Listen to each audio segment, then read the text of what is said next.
On this episode of Project Big Screen, Mortal Kombat 2, Sheep Detectives. One of those two movies is a surprise of the year so far. What will it be? Also, we're talking Nepo kids, the best Nepo kids in Hollywood. Interview with Cary Elwes. Fantastic episode. We hope you enjoy.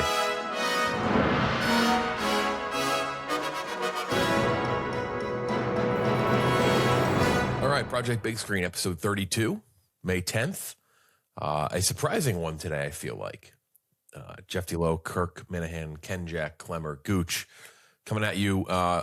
We've finished our top 50 movies of the century so far, 2000 through 2025. We will come back with another big list. We're not going to do them like back to back to back. That'll burn it out quick.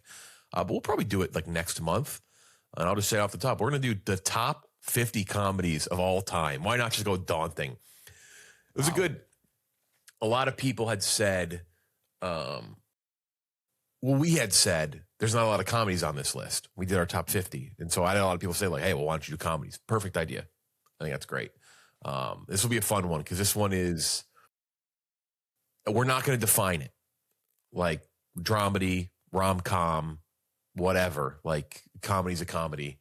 So we'll see what kind of ends up on that list. But that's an exciting That's good for you, one. Klemmer. American History X, etc. Yeah, Klemmer had 12 Years a Slave at number 3. So. 12, yes. I mean, I expect Schindler's Klemmer went List to the was winner, went to the rare sing-along version they have for that. He loves that. Great fun, but the chorus parts are a good time. We are going to do ranked choice voting for our list going forward, starting today, though. So we all sent our list. Everybody sent their list to me, and then I put it into the old machine. Though I simplified it. I just did it where if you're number one, we had everyone rank 1 through 15, so there could be a couple extra slots. If you're 1, you get X points, 2, 3, so on and so forth. So we'll do that today. We're doing top 10 Nepo kids. We're turning the tables. We're saying it's not a bad term all the time. Could be a good thing. So we're going to do that. But first, Mortal Kombat, the Sheep Detectives. We're going to talk about the Mortal Kombat first. Mortal Kombat 2. Sequel to 2021's Mortal Kombat, which was one of the Warner movies that was dumped on HBO Max during COVID. It was in theaters, but also on Max. Dune, the big three. It was Dune, Mortal Kombat 2, and then that weird movie with Jared Leto, The Little Things. Is that what it was called? Oh, Denzel. Yeah, with Rami Malek. 3 Oscar Was winners. it The Little Things? Yeah. Denzel. And what's his face? Denzel, Rami Malek. Colin Farrell? No, Right. it was Did Malek, it too? Leto, and Denzel, right? Wasn't that the trio? Am I Yeah. correct? Right, it was right. I mean, Terrible. Fucking terrible. He's awful. So bad. It was a role too where it was like perfect. Like if I were casting, it would be like just cast me anybody but Jared Leto here. Like just it completely ruins the movie because you're just like, yeah, is the Chris? That's the creepy guy. Like, yep, Yeah, that's that's weird. him. That's true. Who directed that? Somebody must have had those. John three Lee guys, no? Hancock, director of The Blind Side. Oh, the Of founder. course. I'm gonna dip his toes into something else. This movie, though, is Mortal Kombat 2, obviously based on the video game. The first movie was like okay received. Like okay. right? Terrible. Like 65-70% split, I think, Rotten Tomatoes, or like 55-60% split critics, but like I think fans liked it, right? Like it wasn't like a video game movie where everybody hated it. But I'm not, it wasn't The Godfather. Also, I think it came out at a time too where most things were accepted because it was COVID, right? Yeah. Yeah. Here's the sequel. The big character in this one is Johnny Cage, teased at the end of the last one, played by Carl Urban. And what feels like, and I don't watch The Boys, people love to be mad at me for that, but it does feel like a character. It feels like, I almost didn't think it was him for a second. I'm like, oh no, that just feels like that looks like his Boys character a little bit. Billy Like, I was Busher, like, yeah. I kind of thought that's what it was from. A bunch of characters return who I think died in the last one, but like, who cares? It's fucking Mortal Kombat. Why does that matter? The fan favorite champions, now joined by Johnny Cage himself, are pitted against one another in the ultimate no holds barred gory battle to defeat the dark rule that threatens the very existence of the Earth realm and its defenders. Also, Johnny Cage is like an older character in this. He's at like fan conventions and, is not liking the attention he's getting. Almost 2 hours long, this movie. Directed by Simon Terrence Malick. McQuoid.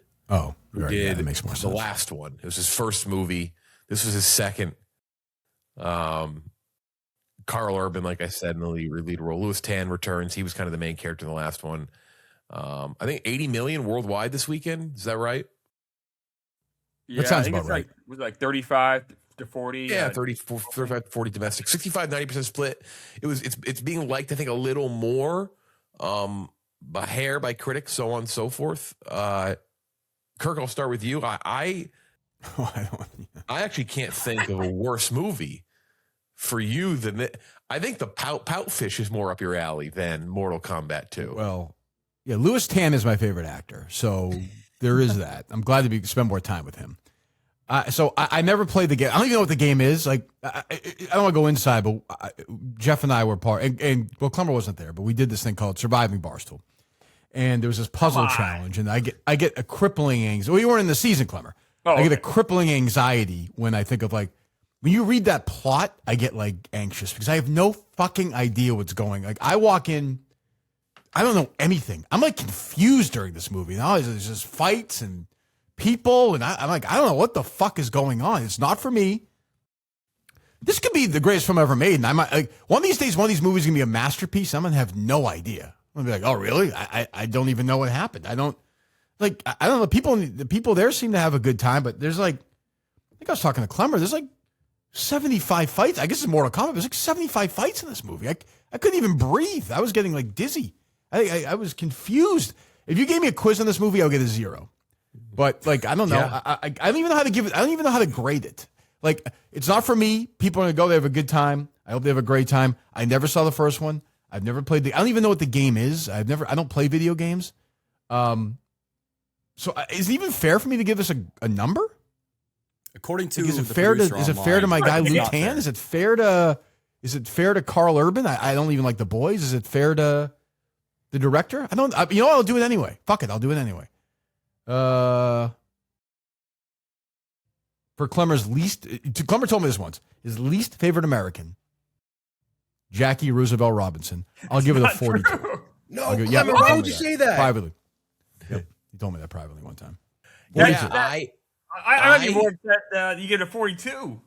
I could give it 100 or a 4 point. It doesn't even matter. I don't know. No one watching me talk about this is going to be like, oh, they'd be like, Kirk doesn't have a fucking idea what's going on. How did you not I spent play a the tremendous video game? amount of time looking at Bobby Cox's baseball reference page on my phone during this movie. Like, a lot. What? You didn't go to the arcade when you were like 18? 17? 16? The arcade when I was 18? No, 17, I did not go to the 16? arcade when I was 18. I went when I was like 8 or 9. I came played out in 90 Frogger. It came out Like, in I played Donkey 93. Kong. No, I was... Yeah, I was like... Yeah, I was just like, it felt... guess it's not even a judgment. It's just it was never for me. Yeah. Like, if they made a Frogger movie, I'd be in 1,000%. Plot line in the studio. I gave the first one a 36. And there's a little bit of like, this very clearly for a certain group of people. And I thought that they tried to lean a little too heavy into the story for the first one. And I just feel like that's not the point, right? Like, that's not the point of these. Like I think you got to lean more into just what it is. It's a fucking fighting game. It's a movie based on a fighting game. And I think Mortal Kombat 2 leans significantly heavier into the fighting portion of it and characters and fighting and gory, whatever. Like, here we go. This is fucking Mortal Kombat. This is what the fans came for. I didn't think they did that with the first one, gave it a 36. I think they did a much better job with this one in terms of like leaning into what it needs to be. So first one, 36, credit to them here on this one, 38 out of 100. Big step up. Shout out to them. It's just not for me. And that's okay. I can curve on a scale and grade on a curve. Sorry. And grade on a curve when it's not for me, but this does still kind of stink. So I think it's a small step up from the last one. Cause they at least like, I think they said, fuck it. Like we'll give you like basically like a cut scenes worth of story. Right. like just enough to like tie it together a little bit. But for the most part, this is just like a mashup of scenes. It's like the editing was like, put it on the timeline, put the next thing on the timeline, put the next thing on the timeline. Let's go, baby. Like, no, like that's kind of what it is. Not for me. I thought it was a little better than the last one, but still just not very good. Just like stupid. Let me just ask this. Like, and I spent my entire youth watching Siskel and Ebert ask these questions. Like, can't these movies be smart though? Also, like, I know, I'm sure. asking for a lot, but like, do we? Because I'm with you. I'm like, whatever. It's for kids. It's fun. It's stupid. But can it also be like good? Like, nobody ever, I think, thought this movie was gonna be good, right? Like the writer, the director, they were just like, let's just make a fucking video game, have them fight 70 times, and shit it out, right? Yeah, I don't even think it's for kids, Kirk. Like, it's rated R. Like, I don't know. Like, this whatever. You know what I mean? For people who grew up playing it. Like, I mean, yeah. Absolutely. I mean, the game itself, it has interesting characters, but there's never really a big story with the game. The game literally is just fighting. But you could have built a story around these interesting characters. The characters themselves are pretty unique and fun. Like, why not build a story too? A good story, not the one we got in Mortal Kombat 1, but a good story. You can do that. You know, it's a movie that I thought about while watching this, and Klemmer, I'll let you go next. I'll give you your score next. Was Scott Pilgrim. Like, it's a ton of fights. It rolls people in. Can you do the same thing? No, that's a comedic comic book. But there is a lot of fights and a lot of characters. And like, I don't know, there's probably a narrative way to make this give the fans what they want, but also feel cohesive. It just doesn't feel like anything. And I was like, I don't know. It's like, it looks fine, looks good. Like you know, kind of hits the mark in that sense, I guess. Klemmer, what'd you give it? Yes, the first one's terrible. The first one tried to incorporate some sort of story, but the acting and dialogue in the first one is some of the worst dialogue you'll get from any major film. Like, it's horrible. That first one's bad. I give that first one like a 20. That's a bad movie. This is a little better. Like, Carl Urban, not that he's, Marlon Brando, but he actually is an actor that can act. He can say lines convincingly. So having that helps a lot. I give this like a 32. It's just a shame because so when Mortal Kombat came out, I was 13, and like it came out the same summer as NBA Jam, and like we were in the arcade like that whole summer just playing these games. We loved them, and like the characters I said are cool. You can build a story there. They just totally choose not to. I put my review up, and like a lot of people were like commenting saying, "Oh, like this guy doesn't know what he's talking about." Like he's complaining about too many fights in Mortal Kombat. But yes, I think 18 fights or whatever is too many fights in a movie. Like, you should have, why not have a story too? You should be able to have both. Like you were saying, Jeff, like in Scott Pilgrim. Like, why not? It's also why too, if this was an hour and 20 minutes long, I'd be like, fuck it. They just said fights only. It's 2 hours long. Like, they're completely agree. It's like, it's long enough where they could have put something else in there. I totally agree. So yeah, so this is better than the first. So I guess credit to them for trying to make this a little better than the first one, as opposed to just like running it back entirely. But it's bad. This is not a good movie. What do you give it? 32. Sorry. Okay, Kenjac. Yeah, I think I fall mostly in Kirk's camp with this. It's like I dislike reviewing a movie like this because it's based around an IP that I'm not into. It's functionally mediocre, but it's also going for that campy, stupid feel. So, like, how do you evaluate that? Like, is it a success because it's going for stupid, dumb fun, which is similar to the game? I guess that's a win. But as a non-fan of the game, I'm just sitting there, I'm like, kind of checking the clock. I'm like, all right, let's wrap this up. And like, I guess in a way, I can appreciate movies like these that bring people up, like out to the theaters to watch them because they're dumb, stupid fun. But like, and it's a marginal step up, I guess, from the last one, like you guys are saying too. It's definitely a little bit better than the first one, but it's just not for me. And I don't think any of these fighting games ever will be when they turn into movies. Like Street Fighter, which, by the way, the reviews for Street Fighter are in the fucking toilet. Like, if you didn't like this looks like Street Fighter looks like it's gonna be 20 times worse.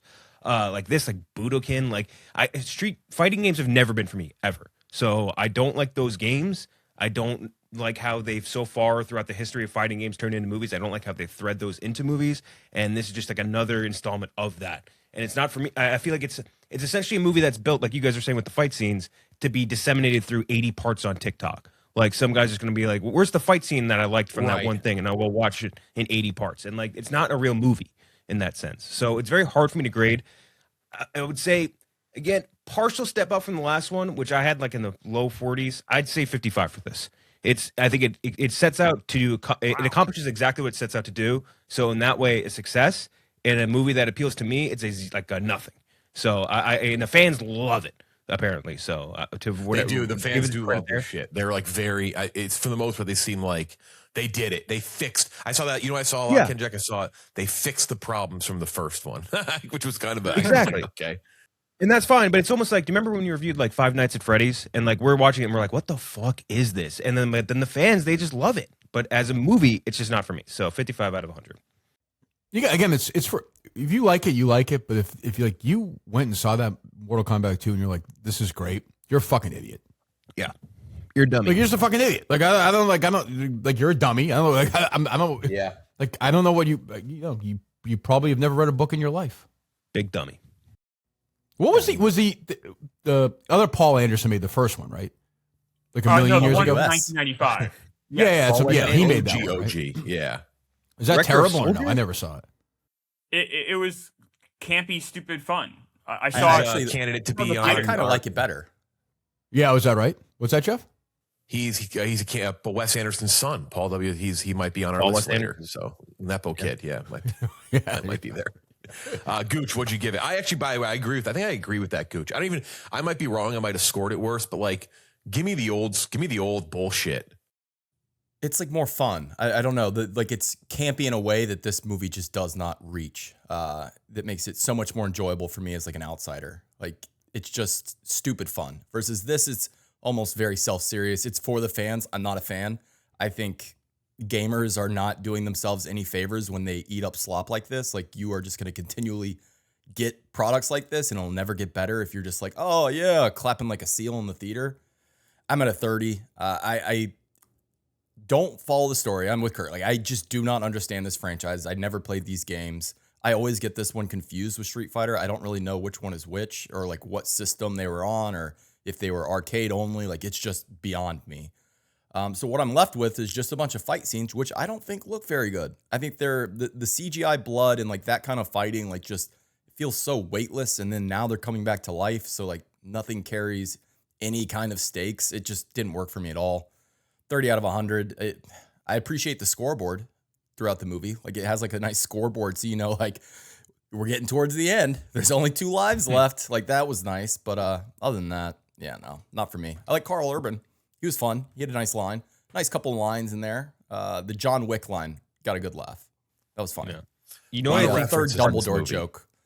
The third Harry Potter joke didn't land as well as the first one, but you know what I think is part of it too, like you mentioned, is like part of it can't be fun. Like, what makes me feel a little bit more like they're taking it more seriously is maybe just the volume of CGI, because I'm like, I know a lot of effort goes into that, and that makes me feel less of like a campy feel, the more volume of that much work that goes into it, I guess. Like, if it was like all practical, like goofballs fucking around, like actual martial arts, whatever, like I think I might feel into it a little bit more, but I think that it kind of takes me out of it a bit. You know what though? Which This is, and I mentioned this, and if you've listened to me and Kenjac talk about movies since we started this, you've heard this for, I don't know, like 6-7 years now. I always compare shit like this to Godzilla vs. Kong. I always grade it on that stuff. I liked Godzilla vs. the King of the Monsters movie. I thought it was a beautiful movie. I thought it looked great. Is it very good? Like, no, it's not like a great movie, but they knew exactly what they needed to make fans happy. But then, like, at least tried to like do something with it, and actors, and like they tried to bring some drama. Well, again, was it great? No, but like there was an effort, but also they pleased people at the same time. I mean, this is no Five Nights at Freddy's was like, Kirk, you mentioned like going in and not even knowing you're like, Five Nights at Freddy's still my head would, if I tried to think about Five Nights at Freddy's, my head would explode right now. What about Five Nights at Freddy's 2? Right. The sequel. Sorry. But yeah, this is for it's for people. The 5 of those people are not in the room right now. This is not, it's not the 5 of us. No. Yeah. I don't think there's much more to say on Mortal Kombat 2. Did you all see the producer like melting down on Twitter, the Everything app? Sorry, I didn't see that. He was like going after it. Obviously, the Rotten Tomatoes score, which I thought was pretty fair for this movie, 77%. But he was like going after critics who gave it a negative review. Like, you don't understand. This is for the fans. Like, you shouldn't be like that's not, you can't do that. like So this movie you is. should be like, allowed to review these things as real movies. If they're being put on an IMAX screen, I'm gonna like review it. Yeah. Also, these movies are completely critic proof. Like, it doesn't matter Yeah. what the critics. No one's gonna be like, "Oh, it's getting good reviews. Let's go see it." Like, you're either seeing this or you're not. Yeah. Getting mad at that. It's like, all right, come on. Do you remember Rideshare? The Rideshare guy? He's probably in the YouTube comments right now. Right now. The guy movie Rideshare who went after Kenjac. That's a good one. Yeah. He made that guy went after me. He made a whole video about videos about Kenjac. It's like this he fucking made piece videos. of shit. He's like, let's look into everything this guy's done. And he was like looking at like very satirical tweets of mine, like being like, this fucking piece of shit. He had a hot dog Caesar salad. What a loser. It's very. I had to cancel Kenjac over Rideshare. Yeah. So that's Mortal Kombat 2. Look, I mean, we didn't give it good scores, but if you're someone who wants to go see something like this, still go ahead. It's probably for you. If you like this shit, you're probably if you like the first one, I think you're really gonna like this one because this one leans heavily into like the fan stuff. So yeah, but if it's not for you, it's aggressively not for you as well. Like don't expect to go in and be surprised by Mortal Kombat 2. Let's talk about Sheep Detectives, which I don't want to speak on behalf of everyone here, but this feels like an early contender for surprise of the year right here. Directed by Kyle Ball. So this is a big, don't listen to these next few things I'm about to say and let it sway you. Yeah. Directed by Kyle Balda, who directed Minions, Despicable Me 3, and The Lorax. Don't let that sway you. Hugh Jackman, lead role in this, I guess. I'll read the synopsis. This is not a spoiler. George Hardy, played by Hugh Jackman, is a shepherd who reads detective novels to his beloved sheep every night, assuming they can't possibly understand. But when a mysterious incident disrupts life on the farm, he dies. It's in the trailer. He dies. The sheep realize they must become the detectives. As they follow the clues and investigate human suspects, they prove that even sheep can be brilliant crime solvers. Emma Thompson, human character. Nicholas Braun playing a British character, British accent, kind of. Nicholas Galitzine, Molly Gordon, Hong Chow, unbelievable cast of people for the voice roles of the sheep. Bryan Cranston, Julie Dreyfus, Chris O'Dowd, Regina Hall, Patrick Stewart, Brett Goldstein twice. Some great names in this. I think it made like 10, 15 million domestic this weekend too. Yeah, it did well. I kind of thought I'd see like significantly lower. 93, 96 split Rotten Tomatoes, very high scores. IMDb 7.7, Metacritic 72, Letterboxd 3.8. This is the one where this is the note where it's like kind of funny when you dive into like who was involved in making this movie. The writer on this movie is Craig Mazin, who did Chernobyl and The Last of Us. Also Scary Movie 3 and 4. And like the worst part of the Hangover trilogy, 2 and 3. But very recently I know The Last of Us, the second season wasn't as well received, but the first season was beloved. Chernobyl obviously is up there for some people, some of the best thing that's been on TV in the last 10, 20 years. So Craig Mazin was the writer on it. Kenjac, what'd you give? And then Kirk, what'd you give Sheep Detectives? So I think like a lot of people, and based even just off the sort of description you just gave before, there's a lot of reservations going into it after the trailer because it's CGI sheep solving crimes with Hugh Jackman. It sounds like Osimo, like, from South Park. Like that's something Osimo spits out, like, fucking, what is it? Adam Sandler is a golden retriever solving crimes or whatever. It sounds fake, but this movie charmed the hell out of me. It is a kind of spiritual successor to me to like something like Paddington, where let's get CGI cute animals out into the very real, whimsical English countryside and get through a very simple plot, repackaged kids' lessons taught you along the way, and just let's rock. And I pretty much liked everything about it. I liked the voice cast. I liked most of the animation, like once it gets rolling. I liked the way it was shot. I think it had some good laughs. And I'll be damned if it didn't get a couple tear-jerking moments along the way as well. Really enjoyed it. There was only two things I didn't love, which you mentioned Nicholas Braun. this was stealing work from Stephen Merchant. I think you need a tall, gangly guy. You can give that to Stephen Merchant. I don't think Nick Braun's English accent was right on point there, and I also don't think you necessarily needed Molly Gordon either, or an American period. But I liked it a lot. It deals with a lot of interesting themes, like all at once, which I normally would be something I think difficult for a kids movie to handle, like dealing with grief, the whole black sheep thing, like how we treat animals, the value of like simple life. Like it's a lot of stuff to get into, I think, in that runtime, and for a kids movie, and it does it all pretty well. So I really like Sheep Detectives. I would agree, surprise of the year. And I would say easy for anybody to love. I would recommend this, blanket recommend to anybody, adult, kid, whatever. You will enjoy it. 85 out of 100 for me. Love the Sheep Detectives. Kirk, what do you think about Sheep Detectives? Yeah, I mean, I shouldn't say I went in with no expectation because the reviews were so good. Right. If you told me a month ago, though, I would have been very surprised. Yeah, Paddington, definitely. The one it reminds me of is going back is sort of like, he wound up making a much darker sequel, but this could have easily been Babe 2, where James Cromwell just croaks 3 minutes in. And then all of a sudden the crew is like, what the fuck is going on here? But fantastic. Like an absolute like thrill. I went in, think it was be pretty good. Even like it's like a good mystery. It's like an Agatha Christie. Like it's like the mystery is well done. Like I got past, I always kind of have the CG, I always get, but it's fine. Once you settle in, fine, you kind of get, first 15, 20 minutes, but then you're kind of going and you're totally fine.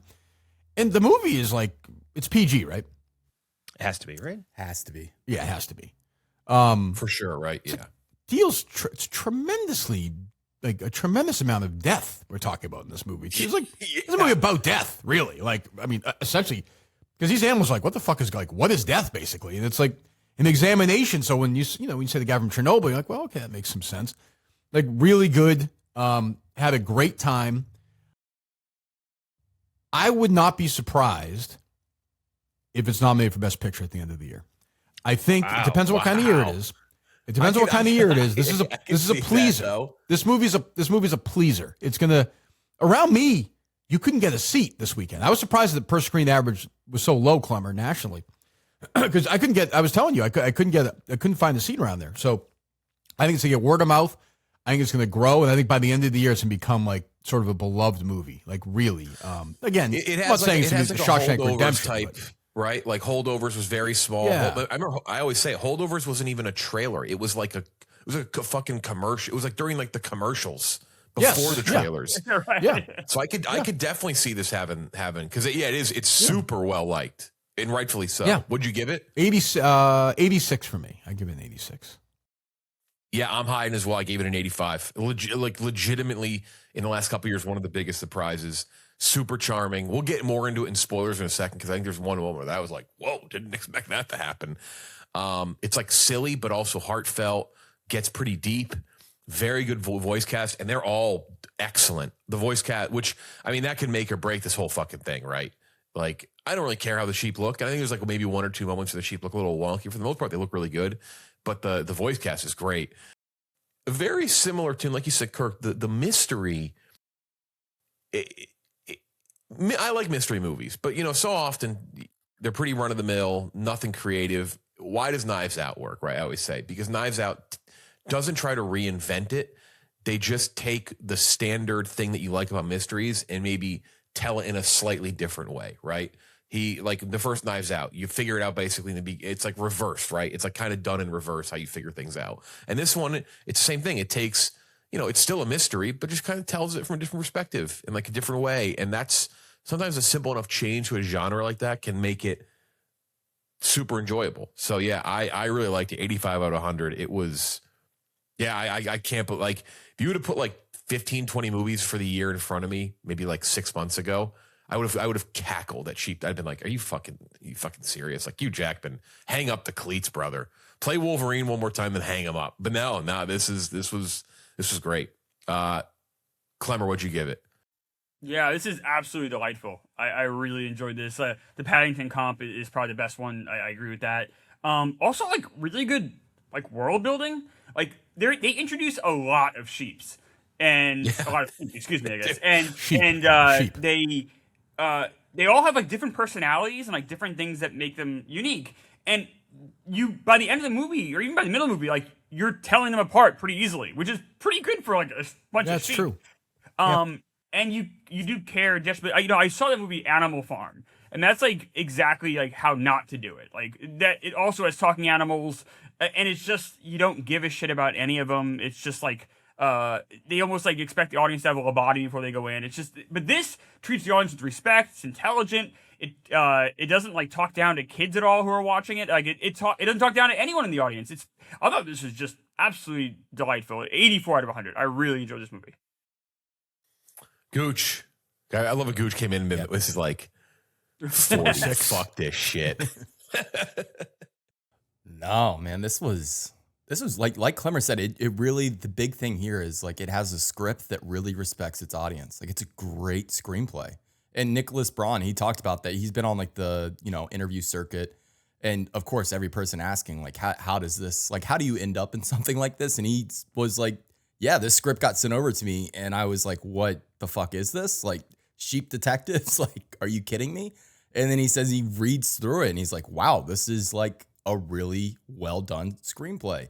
Handles the mystery well. I thought the voice cast was fantastic, which is always a risk when you have like these big celebrity voice casts that are hit or miss. I've heard the Animal Farm voice acting is like all over the place. It really and that has a big celebrity cast. Yes. This one here, though, like Julia Louis-Dreyfus, I don't know if she's done voice acting before, but she was fantastic as the Lily Sheep. Really great, like endearing performance. Yeah, and this, I'll throw out one more comp. Puss in Boots: The Last Wish, which is a movie that came out a few years ago and was something that was, you expected it to be fun, but the way it handled its themes was so much better than you could have ever imagined. And I think this does the same thing where it really handles the themes of death so well. So I'm at a 75 out of 100. Really, really liked it. I already have recommended it to so many people. Like, just like you won't believe it, but the Sheep Detectives movie is just a great time. Yeah, we're gonna spoil it now. So if you don't want it spoiled, I would hop off this review because there's one specific part of this I do want to talk about, or two things, I guess. So spoiling it now.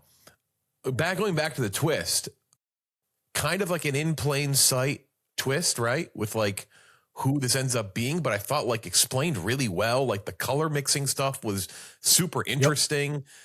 Like really, like Kirk, you said hit all those spots where it's like, oh, this isn't just like could they have done like something super like it was that person, and I probably still would have liked it, but like legitimately a good twist. Yeah, it was thought out, definitely. Yeah, it was not because sometimes you just this is ridiculous, but no, this made sense. It actually made sense. Yeah, but I was surprised by it.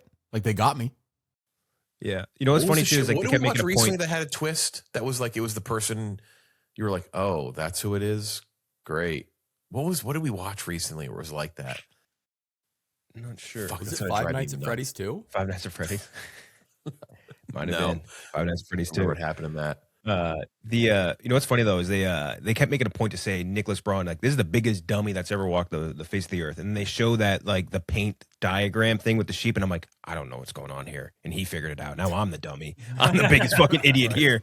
This guy figured it out. I had no idea what was going on. The other part too was I think the death of the Bryan Cranston sheep was like legitimately like had weight to it, and like the way they talk about the sheep not becoming clouds, and obviously it ties it up in the end, and you can kind of see him like in the clouds in the end a little bit, and I like that was like you said, Kirk, too off the top, like it is kind of about death. Like it's not just about the mystery, and like that sheep dying. I did not expect any of the sheep to die. If I'm being honest, I was like, 2026, they don't take these risks. Like they're not going to do that. It was like a weighty scene. Mm-hmm. No, definitely. Yeah, it was. Also, I mean, go Klemmer. Oh, I was gonna say that mob character too, who like had to remember everything and carry the weight of remembering all these deaths and sadness and talking about the cross that sheep had to bear. That was very emotional. Like you were saying, Jeff and Kirk, like the death stuff is so instrumental to the script, but also like handled so well. I was really impressed. Mm-hmm. It was really cool. Like I love that whole little back and forth that Chris O'Dowd sheep has with him, and where he's just like forgetting them is bad. Like you shouldn't want to forget them. Like you should want to remember what this person was to you in your entire life. It's a good thing. Like, and people do want that. People want to forget things that make them feel like shit, but you shouldn't. Like, and it's like a good lesson, not even obviously just for like a kid, which man, I don't totally grasp it yet, but for the adults that are there. And then you have the kid lessons too with stuff like the, the black sheep, the winter sheep or whatever, right? Like you have stuff like for both, I think, audiences here, which is really impressive. I had never Scary read Movie the 3, by the way. That was the one. was that right? Scary Movie, whatever we just watched, 6, whatever the fuck it was. Not Scream. No, sorry. Scream. Scream. Oh, yeah, where Scream. You're like, oh, Anna Camp's okay. Yeah, stupid. All right. Yeah. Good call. I had never. This is a book that was out of print for a while, I guess. I never read it, but I assume the adaptation must be unbelievable. Like again, I'm telling you, best picture, best adapted screenplay, both can be nominated. Lock it in. I like that. I like that it's a good early like. I love it. Let's revisit. You know what this I also thought about a recent movie that had a really good cast: Helen Mirren, Pierce Brosnan, Ben Kingsley, David Tennant, Jonathan Pryce. A great cast. And that's the Thursday Murder Club on Netflix. There's no reason something like that can't be this. It comes down to creative thought, the right people behind. I know Christopher Columbus directed it, but there's no reason that should have been so bland. And this, in the same genre, can be so interesting, say something, but also be really entertaining and silly. It's fucking sheep talking. It's like there's just no reason that something like that can't be pumped out by Netflix or Warner or whatever. So that was one that came to mind. But this is great. This is like a stop whatever you got to go see this week. Like go see this first. Like this is absolutely worth your trip to the theater. This is whether it's just you alone or take your family. Like it's kind of got something for everybody. So I could Funny see too. this being something people love 10, 20 years from now, even because sure. it's a movie like without a time. Like I know it's set in present day, but never really could be set in 1974 for a lot of like. There's not really a lot of like modern things that are shown in it, so I bet it ages really well. That's why Babe wasn't like a massive hit when it came out. Like it did okay, got nominated for Best Picture and everything, but like Right. it kind of grew over the years. The reputationally is that this could definitely be the same. Mm-hmm. This was also produced by Lord and Miller. Lord Miller, Yeah. that's right. They are tapped into something right now. With good year for them. Just It's their best movie of the Get to year them in a by second. far. Oh. Yeah, No. by far, by No, fucking no, far. no. Good year for them. Sheep Detectives, absolutely see this movie. I know we say go see everything, whatever. Go to theater, support theater. This is like don't like wait for go middle of the week. Get a night during the week. Go fucking see this. This is great stuff. Really enjoyed it. Let's talk movie news, trailers, things that are coming out. Let's talk about a big one. The discourse around the Odyssey is unbelievable. It Crazy. is unbelievable what is happening with this movie. Now this is part. Now we talk about this, and don't get me wrong. There's a lot of discourse around Avengers, Doomsday, and everything. But what's the thing with Avengers right now? Right? It's like where's the trailer? And the one thing I know, like Disney specifically has done, is they have over the years on certain big things. I mean, the last Avengers, right? Like they didn't need it, but like they've held back on trailers, right? Like Dune, we've gotten one trailer, but Odyssey, we've gotten a lot, as we usually do with Nolan, for a year. So it does open up, like, the longer it's in the narrative lexicon without being released, you're just going to start to get this snowball effect of, like, shit. And now it's not just the armor, it's the castings. It's just like, oof, people are just like poopy pants over this movie. It's still going to do really well. I think it's going to be awesome. I like to prove me wrong spot for Chris Nolan. I like this trailer. Fucking guy getting thrown through trees and shit. You see the Cyclops. I mean, did anyone get soured on this from this trailer? Because it's crazy. The discourse around this movie is like, I just didn't expect it, honestly. It's fucking big discourse dummies is- out is- there. The discourse is bigger just because it's coming out in 2 months, as opposed to like Doomsday, which is like still like, 6 months away, 7 months away. So that's why I feel. Well, like, and the knives are out. It's for been on Nolan sale now, for almost a too. year now, right? Yeah, but people Yeah. are. I mean, Nolan's had his moment now, and now people want to take him down. It's kind of like that. Yeah. True. That thing. The only thing I'm very excited for this movie, I got a little sense watching the trailer, a little bit of there was a lot of special guest stars. Like every 2 seconds, a massive star comes rolling, and I was getting that. Yeah. That potentially concerns me from being distracting in the theater from a movie going perspective. But like Did you feel Fire that way opposite. with Oppenheimer? Like, I feel like Oppenheimer had a lot of that. The star of the movie of Oppenheimer is not famous though. No, but he's familiar. Not as famous but as Matt Damon. People who show up in Oppenheimer though aren't like Casey Jack Affleck is Quaid. not like Charlize Yeah, Theron or It would be like David you know. Krumholtz would show up, and this is going to be like, ASAP Yeah. Rocky is going to show up. Which is Right, yeah, it's true. Literally. I'm like, oh, there's Travis Charlize, Scott. there's Anne Hathaway, there's Pattinson, Scott, there's Travis Scott, Zendaya, Scott, there's yeah. you know, Sorry, Travis Scott. Yeah. Sorry. yeah. Yeah. Gooch did have a great point, by the way, about the sort of dissection of Christopher Nolan fans, the parabolic arc, right? Yeah, it's like on one end, like the people who don't like Nolan are either dumb people who like are bitching about like the outside factors, like the woke, the like just basically not real complaints, like just culture war bullshit. And then on the other end, it's like film snobs who just think they're dumb idiots who think they're smart and like think they're above Christopher Nolan. And Nolan's always had those detractors where people think they're like too good for him because he's a big Right, name that they're director. It's just elevated like, bro movies. That's Yeah. what. it's so stupid. Which is Like, funny. that- It's funny that on one side you have people. I'm not going to beat around the bush here.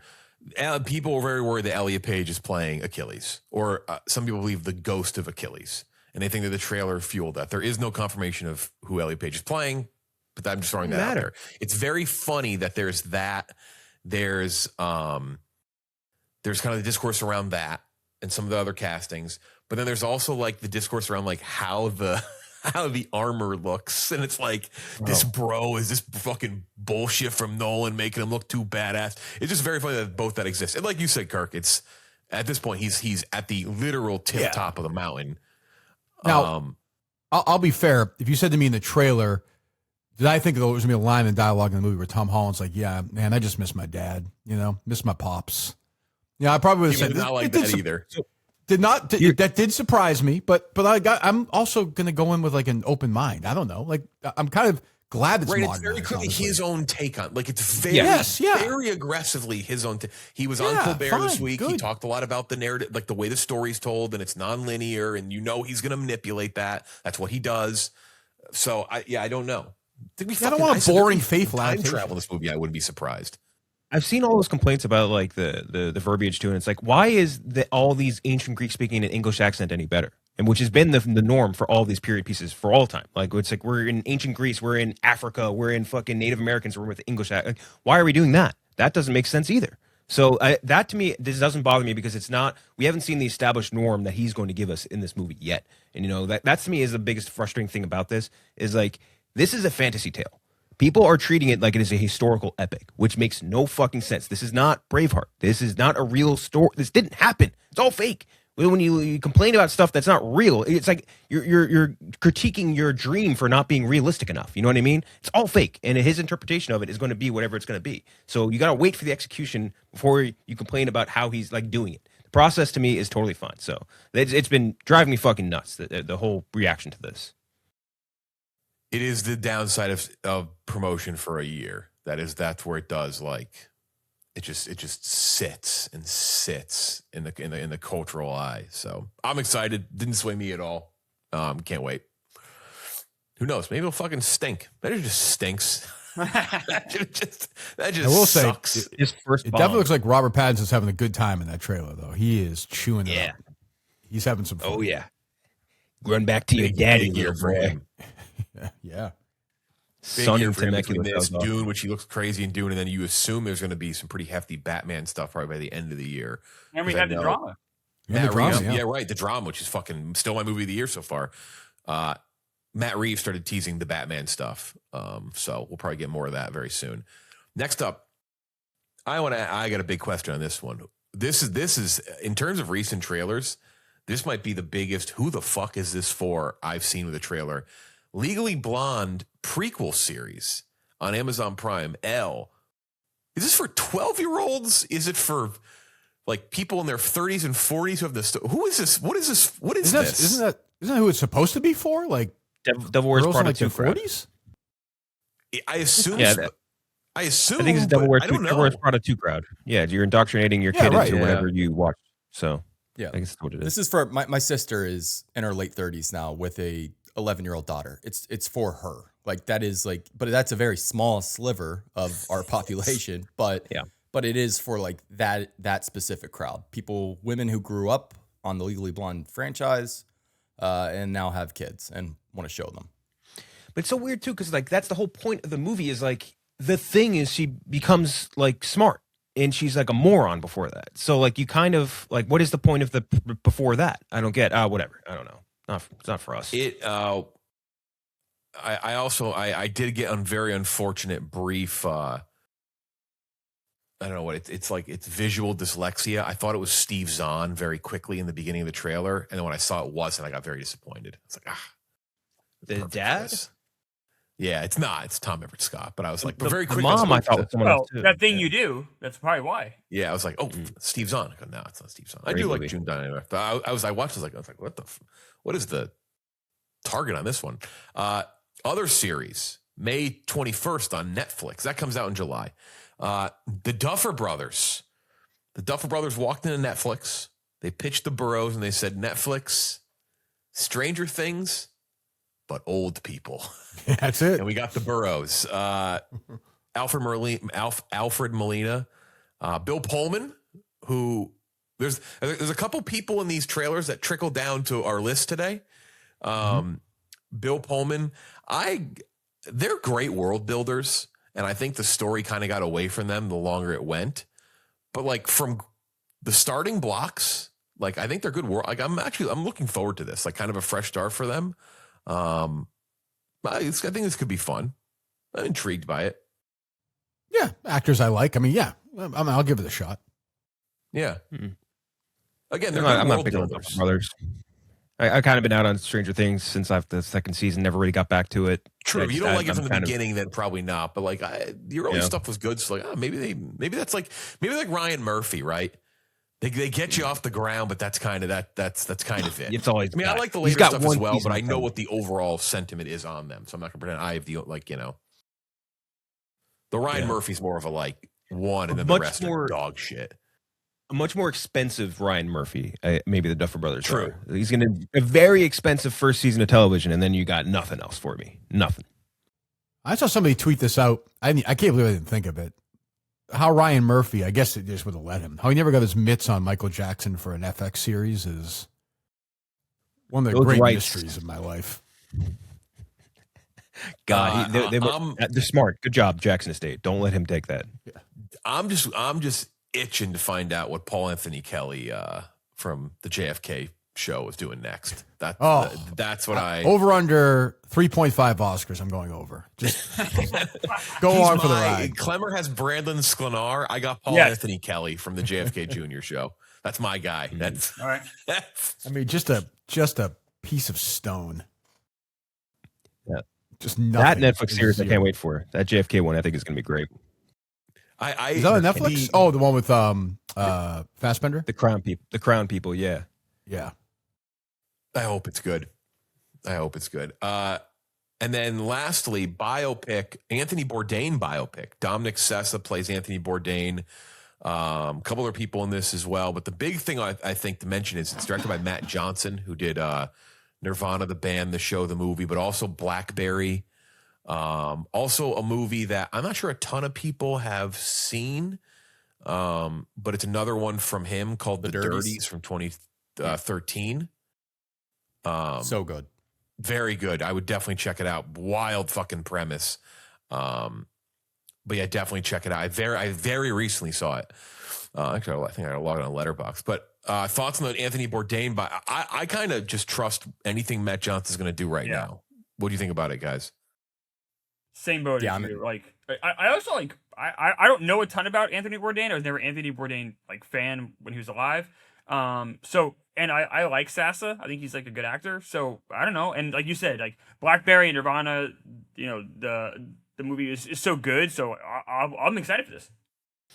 Yeah, and it it looks also good. does the thing that I like with biopics, the good ones at least, where it's taking a very small sliver of his life. Focused. It's just the smart way to do it. Yeah. I think it looks good. Yeah. I mean, who knows? But Yeah. it definitely looks good. There was a documentary about him a couple of years ago that was excellent. About Bourdain. But He's yeah, like an this is, interesting dude. Sorry, go ahead. No, good. I was just gonna say he's an interesting dude. I think life-wise, like when you go and like read even just his wiki, it's like there is a lot of stuff here. And even if there wasn't, like I saw people tweeting like, Bourdain's not famous enough for a biopic. It's like, why not? Like you just watched this same director make a biopic out of BlackBerry and it was excellent. It was amazing. And that should not be something that should be that interesting. And so I think this should be. I actually have pretty decently high hopes for this between Matt Johnson's work on BlackBerry and Sessa being that good of an actor. And I know you said Gooch and Klemmer. You always harp on that sliver of time. I love like a little concentrated push. Yep. So very excited for this. Dominic Sessa, who I last saw in the movie Oh What Fun with Michelle Pfeiffer, the Chris movie from last year. What a fun! Oh, not Now You Three Me. Yeah. Yeah. Oh, yeah. That's right. He was in that. That's right.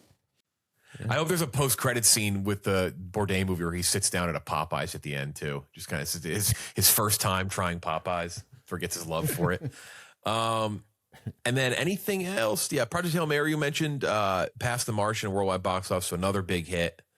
Brendan Fraser said he's doing his best to get in shape for the Mummy 5. That doesn't sound very promising, but he's kind of he looks all right.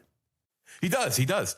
But he's kind of like he likes to kind of make fun of himself a little bit. So yeah, I think it's part of it. He did say they're going back to all the locations, which I like to hear. Yeah, I saw That's that. pretty cool. Mm-hmm. Like that. Yeah. Lee Cronin is. You think Lee Cronin is rooting for it to be a bad movie? Gotta be. That's actually done surprisingly okay, by the way. The Mummy. For what it is. It's made like 120 million worldwide. Lee Cronin's a Mummy than I expected. I've actually gotten some message about Lee Cronin's a Mummy where sometimes we'll do like a shit movie, but like I've got a couple about Lee Cronin's a Mummy more than I thought I would. So the budget was really tight on it too, I guess. So it's like it's been like pretty profitable. And then new Planet of the Apes movie in the works, but not a sequel to the last one. Matt Shakman is going to be directing it. Matt Shakman recently did the Fantastic Four movie for Marvel. Apparently may not be doing the next one now. That's not confirmed though. But it's not a sequel to the latest Planet of the Apes. I thought it was kind of a bummer because I liked that last one. So maybe I don't know. Maybe it's like different era, different take. I don't know. This franchise is pretty good. So Shakman's also really very good underrated. I think the franchise, like starting from the beginning, even like the first movie on, like the sequels there, I thought like outside of the Mark Wahlberg ones and a couple of the late sequels from the early offset, I think it's like really good. Like even when they go really campy, I think it's a ton of fun. What's so bad about the Mark Wahlberg one? Why does everyone? I mean, come on. Paul Giamatti ape is great. Where else are you getting a Paul Giamatti ape? Have you guys seen the Variety sit down? He's an orangutan. He's an orangutan. Right, he's not an ape. The year he was nominated for the Holdovers, they do like the round table of all the best actor nominees. I think someone brought it up, like expecting him to shit on it. He goes, "I had a lot of fun with that." Yeah, I saw that. Yeah, he's like, he's great. He's great. He's great. great. Monkeys. Like, that's what's her name? Klemmer, the one that Estella Warren, was that her name? Estella Warren? Was she the girl in that? The yeah, woman? I believe you're right. Right. She was like an ape girl too at the time. Like what happened? They had high hopes for her. She was in the great Stallone movie, Driven. One of my guilty pleasures. Hey, look, yeah, it's excellent. All right, what have people been watching, seeing? Kirk, did you end up seeing? I don't know if anyone else saw it as well, but I know you were going to see it. Again, Bill Pullman, the Sally Field, Lewis Pullman movie that came out. Yeah.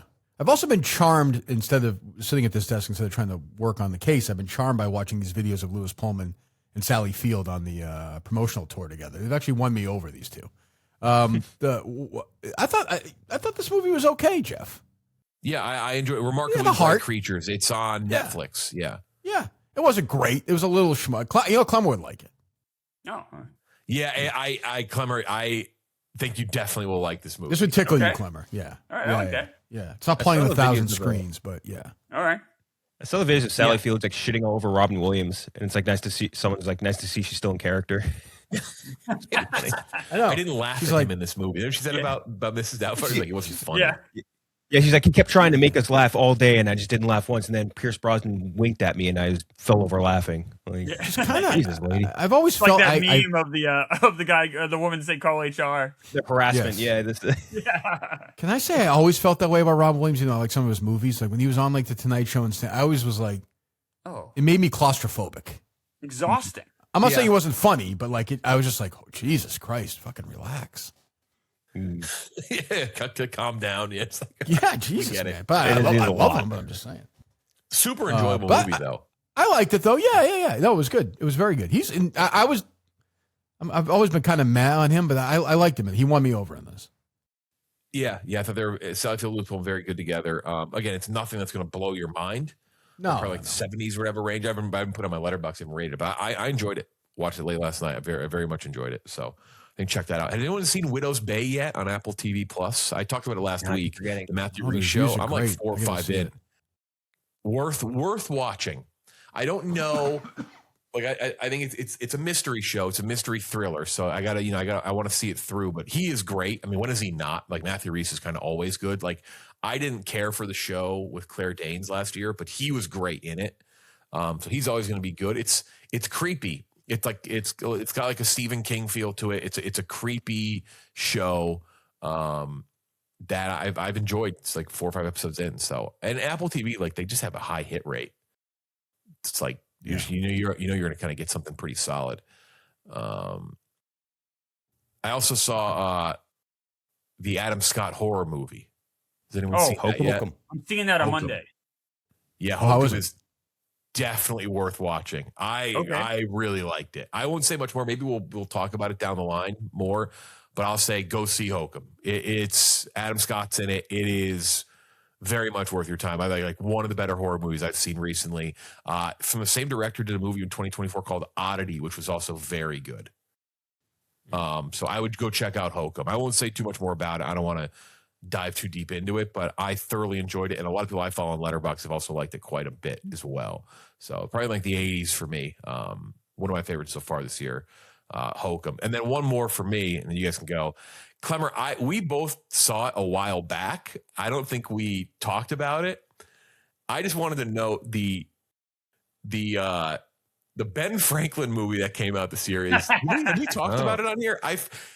I saw a couple people I know saw it, so I just wanted to bring it back up. It's so fucking bad. It's horrendous, like rolling over in his grave bad, like really bad.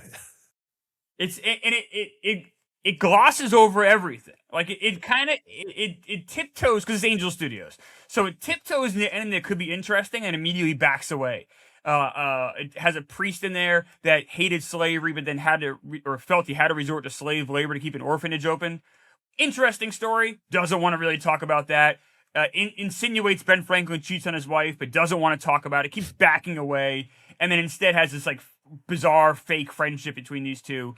I say fake just because you don't believe it. I'm sure it happened, but you just don't believe it because it doesn't give you any reason to. Because this is from Sight and Sound, right? It's like a wannabe. Oh, I'm sorry. It's not Angel Studios. You're right. You're absolutely right. Because I noted that because I said in my review too, I was like, look, Angel Studios gets a lot of shit, but they always do try to store, like there is an effort. It could be dog shit, but there's an effort. This was like, is this Sony trying to do the Angel Studios thing? Is that what it is? Nobody really of note in this at all. No. Yeah, I think it's a studio trying to dupe Angel Studios' success. This was. Yeah, no one you'd recognize. This is what like a history buff puts on and like vomits. Like, oh my god, no way, this is so bad. That was bad. Anyone else can go. Sorry, just rattled off a couple. I'll just go real quick. Robbie Fox and I talk about Batman Returns on the latest Super Critics. Oh god, that poll. I was shocked. We did a poll. What's better, Batman 89 or Batman Returns? And it was like 55-45 Batman 89. I thought it would have been like 75-25. Robbie likes Batman Returns better. I like the original. I'm a Returns guy. I think the second one's better too. Yeah. Really? Wow. There it is. Yeah. Well, there you go. That's the room. Yep. There's they're both great though. Like so. No, they're both very good. For sure. Mm-hmm. Yeah. By the way, Kenjac, I know Kenjac watched it, but did anybody else watch The Bear? They did a special episode, right? Cary. Yeah, it's basically a made-for-TV movie. Very good. Very good. And does end on a note that it's a prequel, but does end on a note which will affect the upcoming season. So if you are a Bear watcher and maybe were on the fence about watching it, you do need to watch it before the next season. I will say that.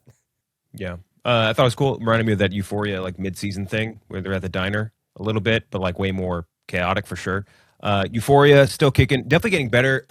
Trill Ballins, weird text about it, and then he made a great point that Euphoria is basically just Grand Theft Auto, where like you have the main quest line, which is like Rue's story, like Zendaya's story, and then everything else is just like the dumb shit where you need to deliver like a box of dildos to someone's house. Like that is basically Euphoria to a T. Boys, I don't know. What can you say about the boys anymore? And then Man on Fire, I thought it's been pretty good. I'm about 3 or 4 episodes in on the new series, the Yaha Abdul-Mateen one on Netflix. I like the movie a lot. Tony Scott, legend, but this series has been pretty solid. Enjoying it so far. Daredevil was also fucking fantastic. Yes. The finale of Daredevil. Like, really legitimate. Good. That's one of those things where like, if someone's going to come and like, which again, Marvel has absolutely brought it on themselves, but someone's like, Marvel stuff lately, I mean, like, go watch Daredevil. The new Daredevil season is fantastic. They didn't try to like, they worked in some characters and stuff, which were in trailers, but like they could have really like overdone it, and they didn't. They kept it within the story. It all worked, and it looked fucking great. Good ending. Kind of took some shots, risks. It was awesome. Yeah, it was very good. Mm-hmm. I don't think I mentioned this, and it's been out for a while now. Netflix put another season of Full Swing out, and it's a behind the scenes golf thing on Netflix. It's fucking horrible this season. Awful. Four episodes, absolutely shit it out. Keegan Bradley cooperates. Keegan Bradley was a dick to me the one time I met him. Not relevant to my criticism, but it is true. It's fine. He's a subject in the series, so he's also the Ryder Cup captain and puked all over the Ryder Cup. In the Ryder Cup episode, you would have no idea. Like you would have thought he did a great job because they had that bullshit Sunday comeback, which was meaningless.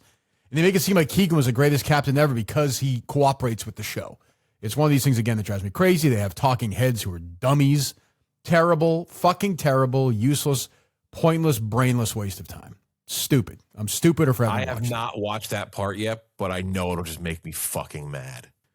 I was irate watching it. Just it's so because it's so juicy. It's so good. You have access to both captains, every player.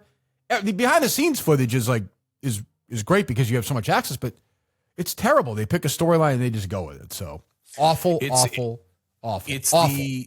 I don't like most of these sports. Like the F1 show is great, but what the F1 show does is also it dives super deep. It's perfect access.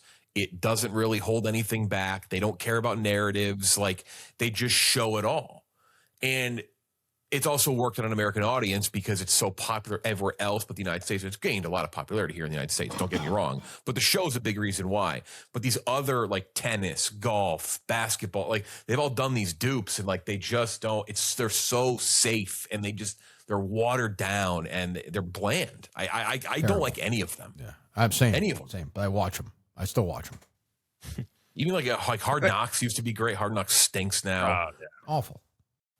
So that was also partly the Cleveland Browns also ruined Hard Knocks. That they gave too much access, and teams were like, "We're not fucking doing that." Holy shit! And then the Giants did the same thing with the preseason one. I thought was way more interesting. That's right. They'll never do that again. The Giants let them in the war room, and then the Giants were like, "We're going to make sure we air out every dumb decision we make," and that was it. They're like, "Never again." That was as compelling as anything sports I've seen in a long time, and then they're never going to do it again. Never. It's the George Lucas Phantom Menace behind the scenes problem. The Phantom Menace behind the scenes is A to Z comprehensive. You see everything, and they never did that again. Like almost, there's very few movies that do that anymore because like you expose every war of the. It's in the Phantom Menace behind the scenes is an unbelievable watch because you just watch every 10 minutes. It's George turning to someone going, "Oh, yeah." That's why something like Megadoc is like a miracle, though. Yes. That's they just don't happen. So rare. Those used to happen all the time. Like, I mean, maybe not all. You know what I mean? Like, you would get companion pieces like that. Now that stuff never happens. Thank God for Coppola, honestly, because thank God he's some nuts because nobody's going to do that anymore. Mm-hmm. I'll highlight 3 things I got physical media wise. Second Sight, this beefy Drive. Oh, Been wanting this one. Got this from eBay. It comes with. You get, look at this, like a hardbound book, like all behind the scenes, storyboard and everything. You get the Blu-ray and all of that. Second Sight is like my favorite physical. And then 2 from Radiance. One is one of my favorite movies that like I feel like I never talk about or hear anyone talk about. One, this is the Japanese Godfather trilogy from Radiance. I have not seen this. Very excited to watch this. Awesome box set. And then a small segue to potentially someone from our list, Cutter's Way from Radiance. I fucking love Cutter's Way. Watch it probably like once a year or so. My dad loved Cutter's Way, but had not owned it. And Radiance released it recently. So maybe small segue into our list. Anything else before we get into our Nepo kids list, our positive, Nepo positive today? Okay. So, Cary Elwes, interview. That's right. In person, Kenjac, Gooch, got to talk to him. Maybe a little hint of what we're going to get to on our list coming up. Here's our interview with him. All right, we are very happy to be joined by Cary Elwes, star of so many great things, but here to talk about M.I.A., about Etta Tiger Jones, who seeks to avenge her family's murder and become the most powerful crime queenpin in South Florida. If you're watching this, all episodes have already dropped on Peacock, and we've already seen a couple of the early episodes so far. And I think this series has a pretty incredible crime pedigree, because when you look at it, it's the creator of Ozark. It is the showrunner that worked on Dexter, which is also phenomenal. So what drew you specifically to the script? Is it just like, hey, these two people are doing this, I got to do whatever they're doing? 100%, Or Jack. I mean, oh, you know what? I'm silly. I'm realizing I'm not even putting a mic on you. Yeah. how there we about go. that? we're going to start this again Easy Productions. Yeah. because this doesn't sound so great, but this sounds much better. A little bit better. Yeah. Okay, Jack. In answer to your question, Bill Dubuque right away. I mean, my wife and I, we binge watched Ozark when it came out, and we were like blown away. This guy's an extraordinary artist and storyteller. And his shows are dynamic. Obviously, the themes he likes to explore drug cartels and murder, and but it's more than just that. He likes to explore what those things, how they affect people, how they like the victims' families, how they're affected by the murders, how they're affected by the drugs. And so he really writes very nuanced characters. And so everybody in this show, especially when you watched Ozark, you saw all of the characters very nuanced. Same with this, but just much more, I think it's a lot more exciting. I mean, there's a lot of action. A little more John Wicky in this, yeah. A little bit more wiki. A little more wiki. Another thing that, like we said, we saw a few episodes. Right. What'd you see? First three? For me, first three, yeah. Yeah. Yes. What about you? First two. First two. Okay. The acting. And there's a lot of unfamiliar faces. Yes. It's great acting, but Yes. a lot of unfamiliar young Yeah. faces. You're a seasoned vet. Do you offer any advice to young actors while you're on no, set? God, no. No, God, No, you stay out of the creative process. you know? please, God, no.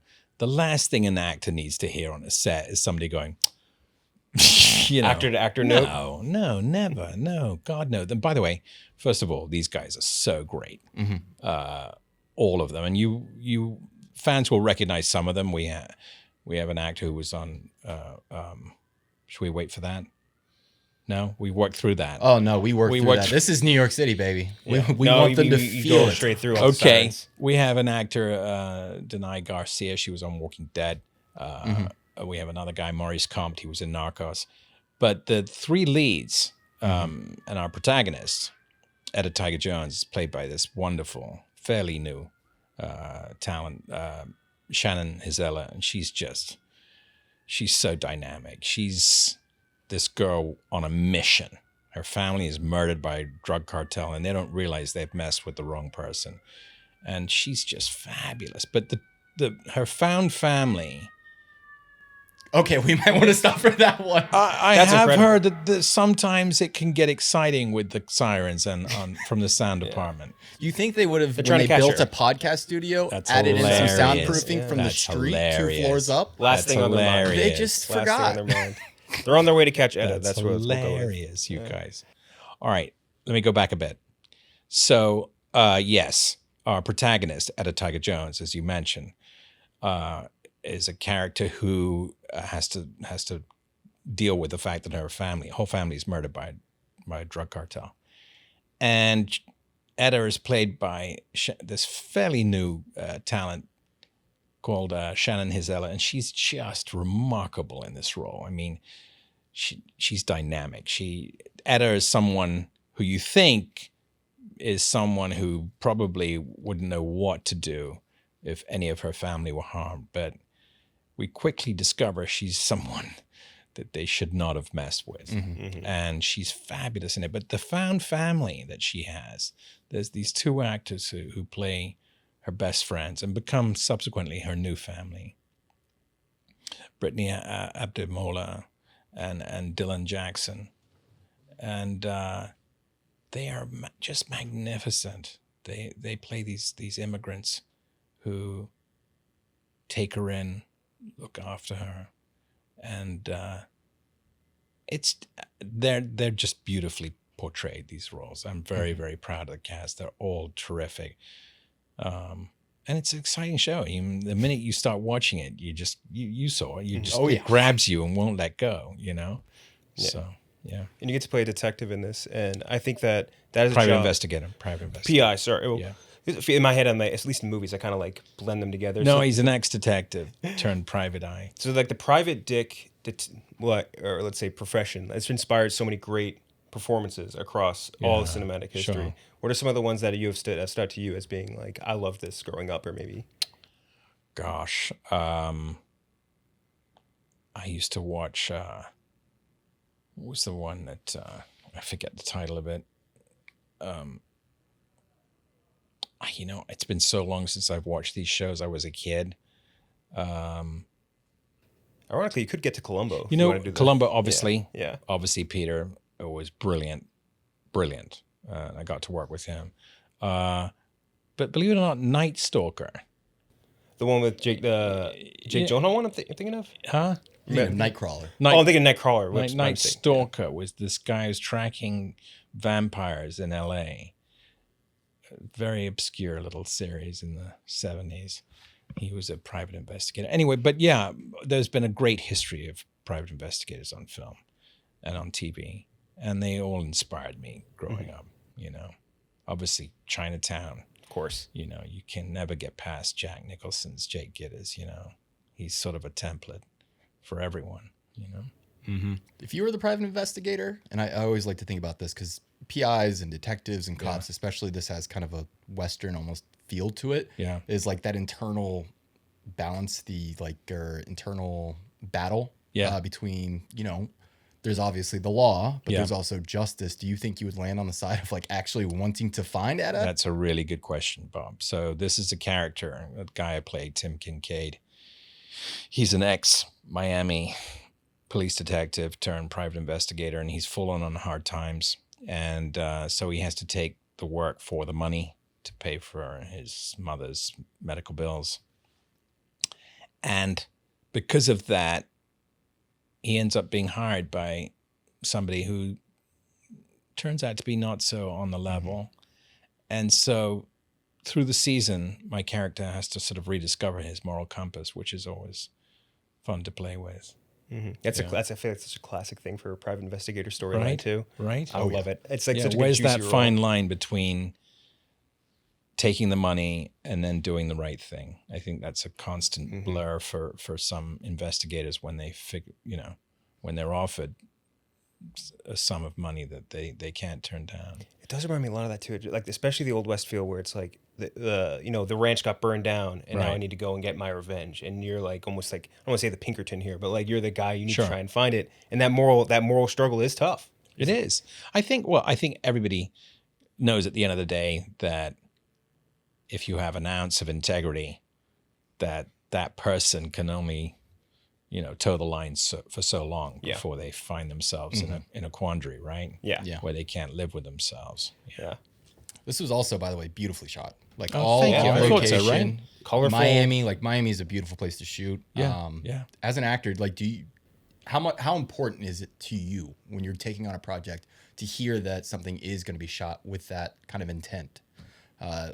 Does it matter to you? Like if you heard, hey, we have a role for you, or let's say there's two roles on the table.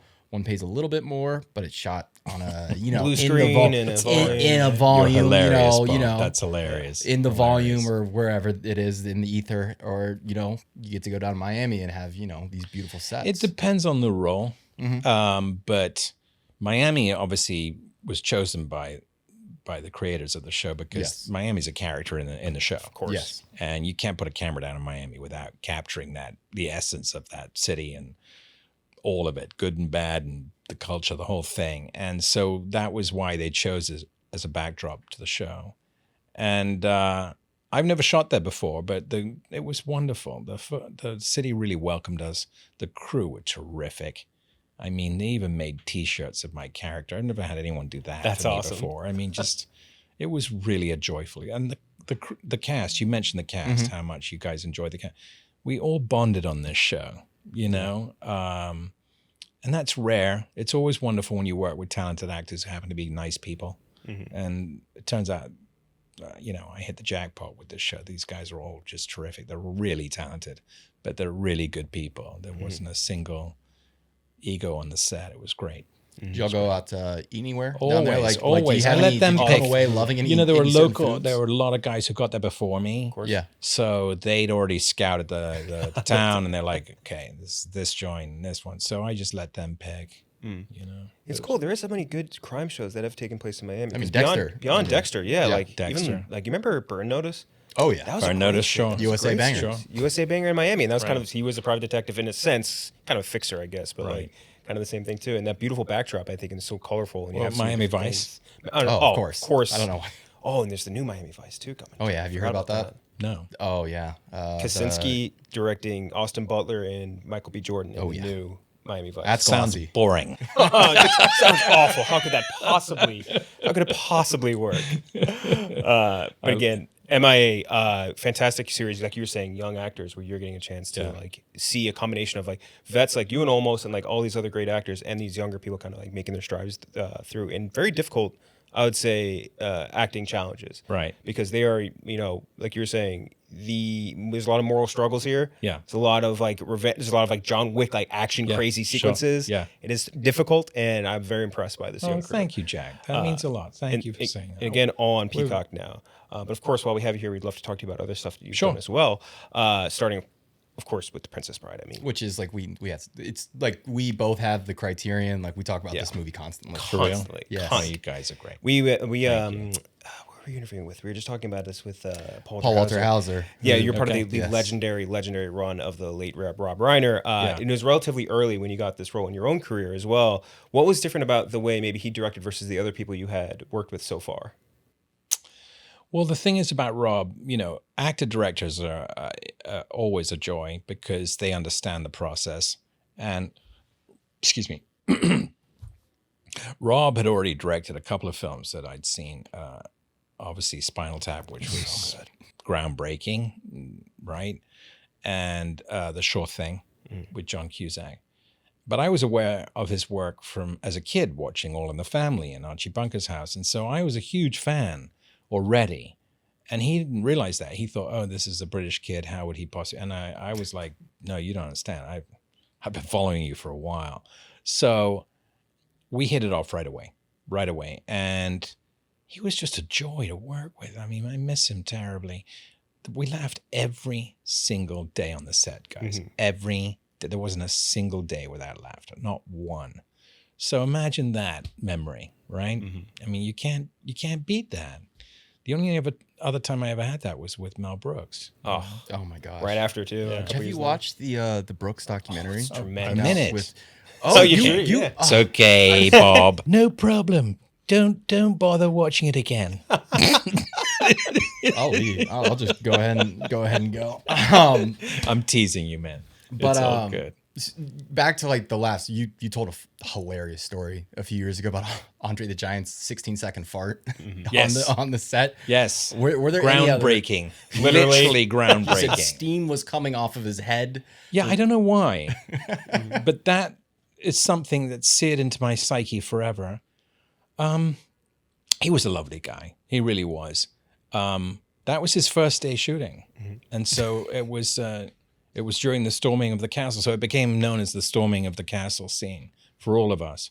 But Chris Guest timed it. He was there. He timed it, and he said that when it was over, there were no birds singing, nothing. But we were all like, some of the crew still have tinnitus from it, because it was very impressive. Obviously, he's not like a normal fart, yeah. But I ran into a friend of his who grew up with him, and I told him the story, Jack, and I said, he did this thing on the first day where he brought the whole shoot to a standstill. Well, as still as you could possibly be, right? And his friend said, "Oh yeah, he loved to break the ice by breaking wind." I'm like, he planned that? He's eating beans all night. He's just preparing himself. No, it's like, you can't make it up. What a lovely human being. Amazing. Generous. By the way, never let you buy a dinner or a drink. Never. I made the mistake on our first dinner bringing out my wallet, and he slammed his hand on top of me, on my hand and my wallet, and he bruised it. And he just went, no, like that. and from obviously, looking at this bruise, I realized there was no way this guy was ever going to let anyone buy him dinner. Wow. I was watching the story that you told where you guys went out to drinking around here, I think up near Penn or something, and you said you walked in the bar and it's like an Old West scene where like everyone stops and stares. It was. I think it was PJ Clark's. PJ right? Clark's. Yeah. They have his picture behind the bar.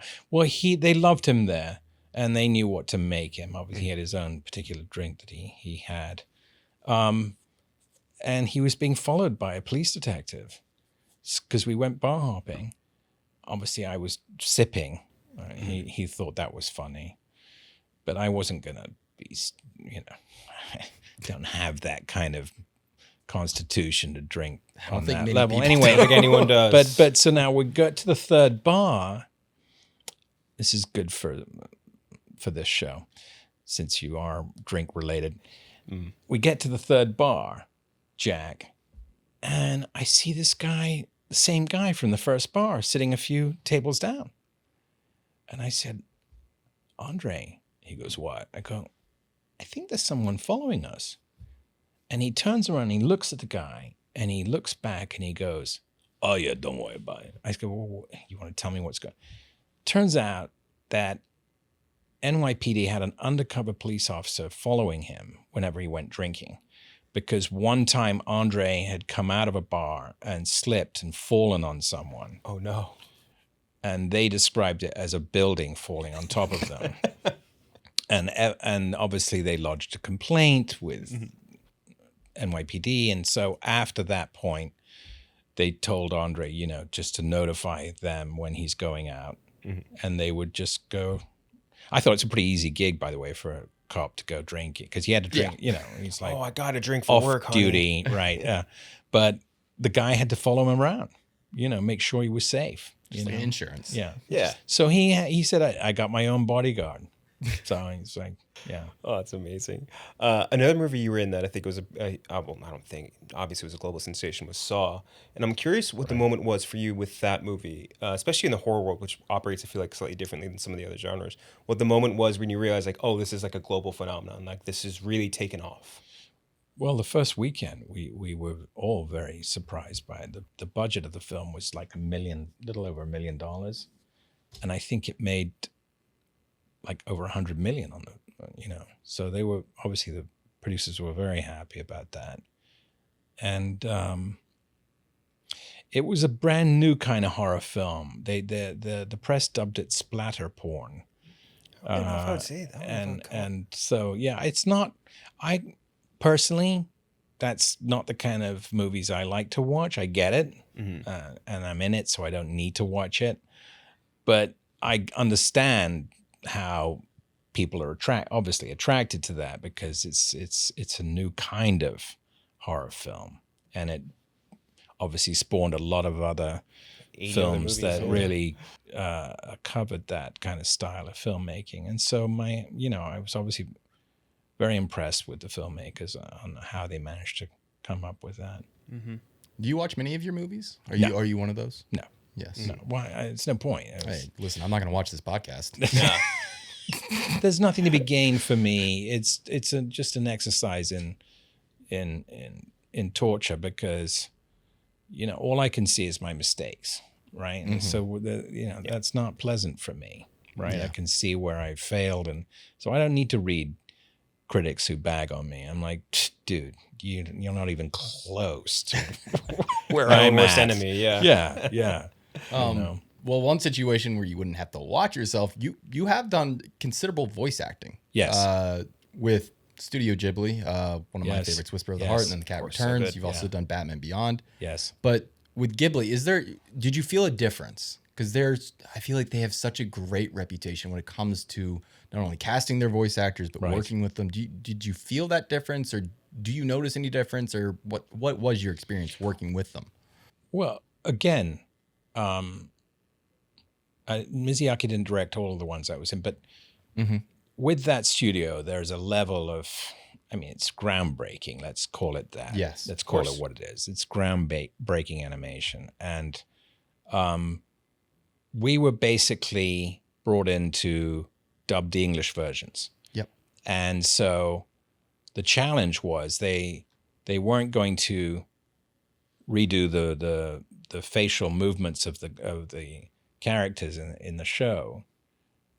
We had to fit the dialogue within what was already there. So they gave us free rein to work on that, so that we try and found dialogue that would match the movement of the Japanese character speaking Japanese, obviously it's a different movement. So we would take the script they gave us, and then we would figure out what words would fit best within the time frame and the movement of the mouth of the character we were playing. Almost sounds like Does a that fun make little sense? challenge, though. It was fun. It was fun. Like I said, they were the studio were very cool. They're like, listen, we get it.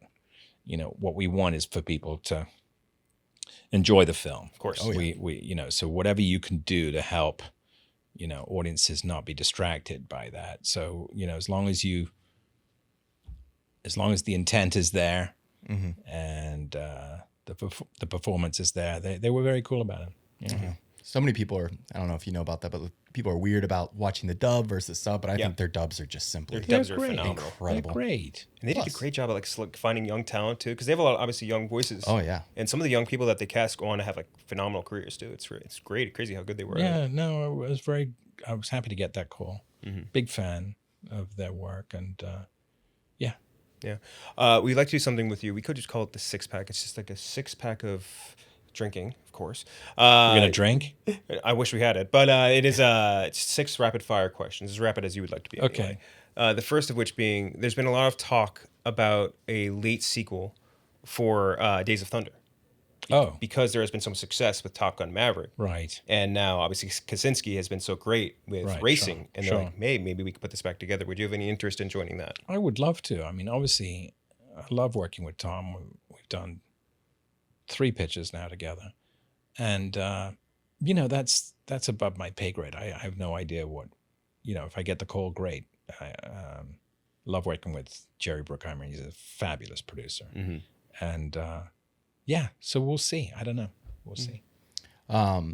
Is there any scene in your career that you would consider or gave you a very hard time? I don't want to say you flubbed it, or maybe It was the most challenging, maybe. Yeah, maybe your most challenged. Is there any scene you I look don't- back on, you're I like, don't man, that say- day on set, I think I broke my toe during the making of Princess Bride. I was fooling around on Andre's all-terrain vehicle, and I went over a rock and broke my left big toe, and that was a week into shooting.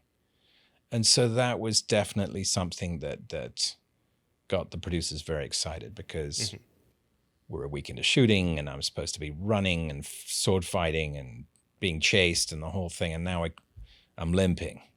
And so that taught me a valuable lesson, which is that you shouldn't be playing with all-terrain vehicles or anything like motorbikes or things like that. There's a reason the insurance company wants you to sign a waiver at the beginning of the show that you're not going to go skydiving or anything like that. So I learned that lesson the hard way. And Rob was very cool about it, actually. He was like, you know what? We'll move the fight scene to the end of the schedule and give you time to heal. So That happened in Vigo, too, right? I was about to say, do you think Did it happen in Vigo Vigo? tried to Yeah. copy you? did he break his toe? The 2 towers. Yes, in the on two two towers. Did he break it? He ad-libbed, he kicked a helmet. And he was like, oh, it'd be a cool thing to add. He kicked it, shattered his toe. Ow. And he had like a great guttural, I visceral know. scream. Wow, I know what it feels like. Bleed. It actually, you don't think it's much, a toe. It actually affects everything. It affects how you walk, Probably your gait. and your hips. gait, and how you sleep, and all of that. It's a real drag. It's a real drag. What is a role that people might be surprised to hear you audition for? I don't do much auditions anymore, Jack. I'm very fortunate in that sense. I think I have enough of a body of work that people can see whether or not Sure. I can play the role. Maybe more younger days. Younger days, I did audition a lot. I auditioned for Lady Jane. I auditioned for Kiss the Girls with Ashley Judd and Morgan Freeman. Mm-hmm. But that sort of trailed off after that. Thankfully. I mean, I'm not great at auditioning. I have to be honest. It's very hard for me. I'm very much in the moment about being there with the actors who are going to perform the roles. Mm-hmm. I'm very much about a sense of place. Mm-hmm. So the set or the location is very important to my character, and the energy, right? Yeah. And those things are hard in a room when you've got a camera and you're not on the set or in character or in the costume or any of it. It's a different beast. And you're bouncing off a producer, and or a casting director. Yeah. Yeah. It's listen, I'm not putting them down because I get why they do it. I'm a different person when it comes to acting. And I think that's one of the reasons why I don't get those calls much anymore, because I'm much better when I'm on the set and in front of the people that I'm working with. And like I said, working off of their energy. Absolutely. Yeah, no, that makes complete sense. Yeah. And you've worked with so many great directors over the years, but is there any director you haven't worked with yet that you would love There's so to? many. I wouldn't want to point them out because I'd be offending the ones you miss, yeah. Yeah, but there are a lot of great filmmakers out now. I think there's a more exciting now in terms of young filmmakers who are coming up through the ranks who are just going gangbusters. And,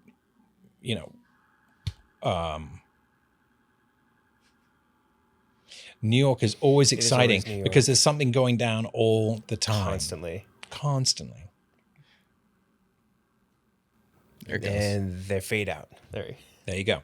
That's actually just Josh yeah. Safdie shooting a new movie. That's clever. He's a great director. Wonderful director. There's lots of great talent out there, as you know. I mean, you saw all the films that came out last year. Of course. And the ones probably that are out making a lot of money right now. So, yeah, there's a lot of terrific filmmakers out there I'd love to work with. A lot of non-traditional directors coming up too, where it's like they maybe don't take the traditional path of going through like a film school, but they might go through YouTube. And there's a lot of people that did that. Very true.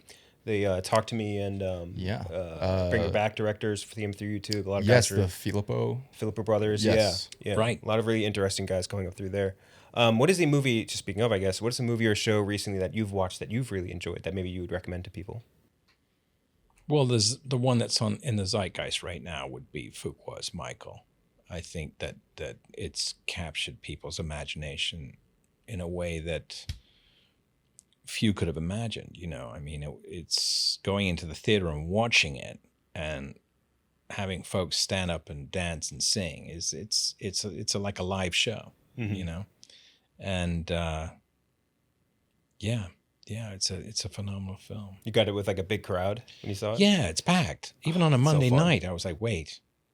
Yeah, I met Michael here actually when I lived in New York. In New York? Yeah. Really? I met him not far from here, Times Square. Mm. He was in a video store after closing.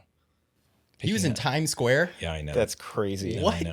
Well, I was tired and I couldn't sleep, and I had a VCR. This is how old I am. It was old VCR. I got a VCR on my desk right now. You do? Full of Yeah. tapes, full of VHSs. So I used to go down to this place called RKO Video Oh, of course, in yeah. Times Square, and they're gone now. But I ran there, and it was closing at I think 11 o'clock or midnight. I can't remember. And I ran from my apartment and made it just as they were locking the door.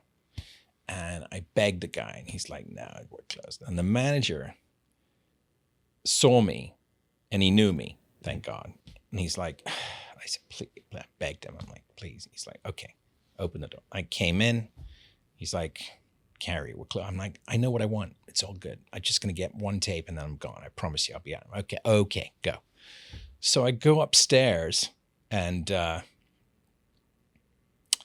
start looking for, I don't know, I think I was going to rent Apocalypse or something. And I hear a walkie-talkie, and I hear Section 3 clear.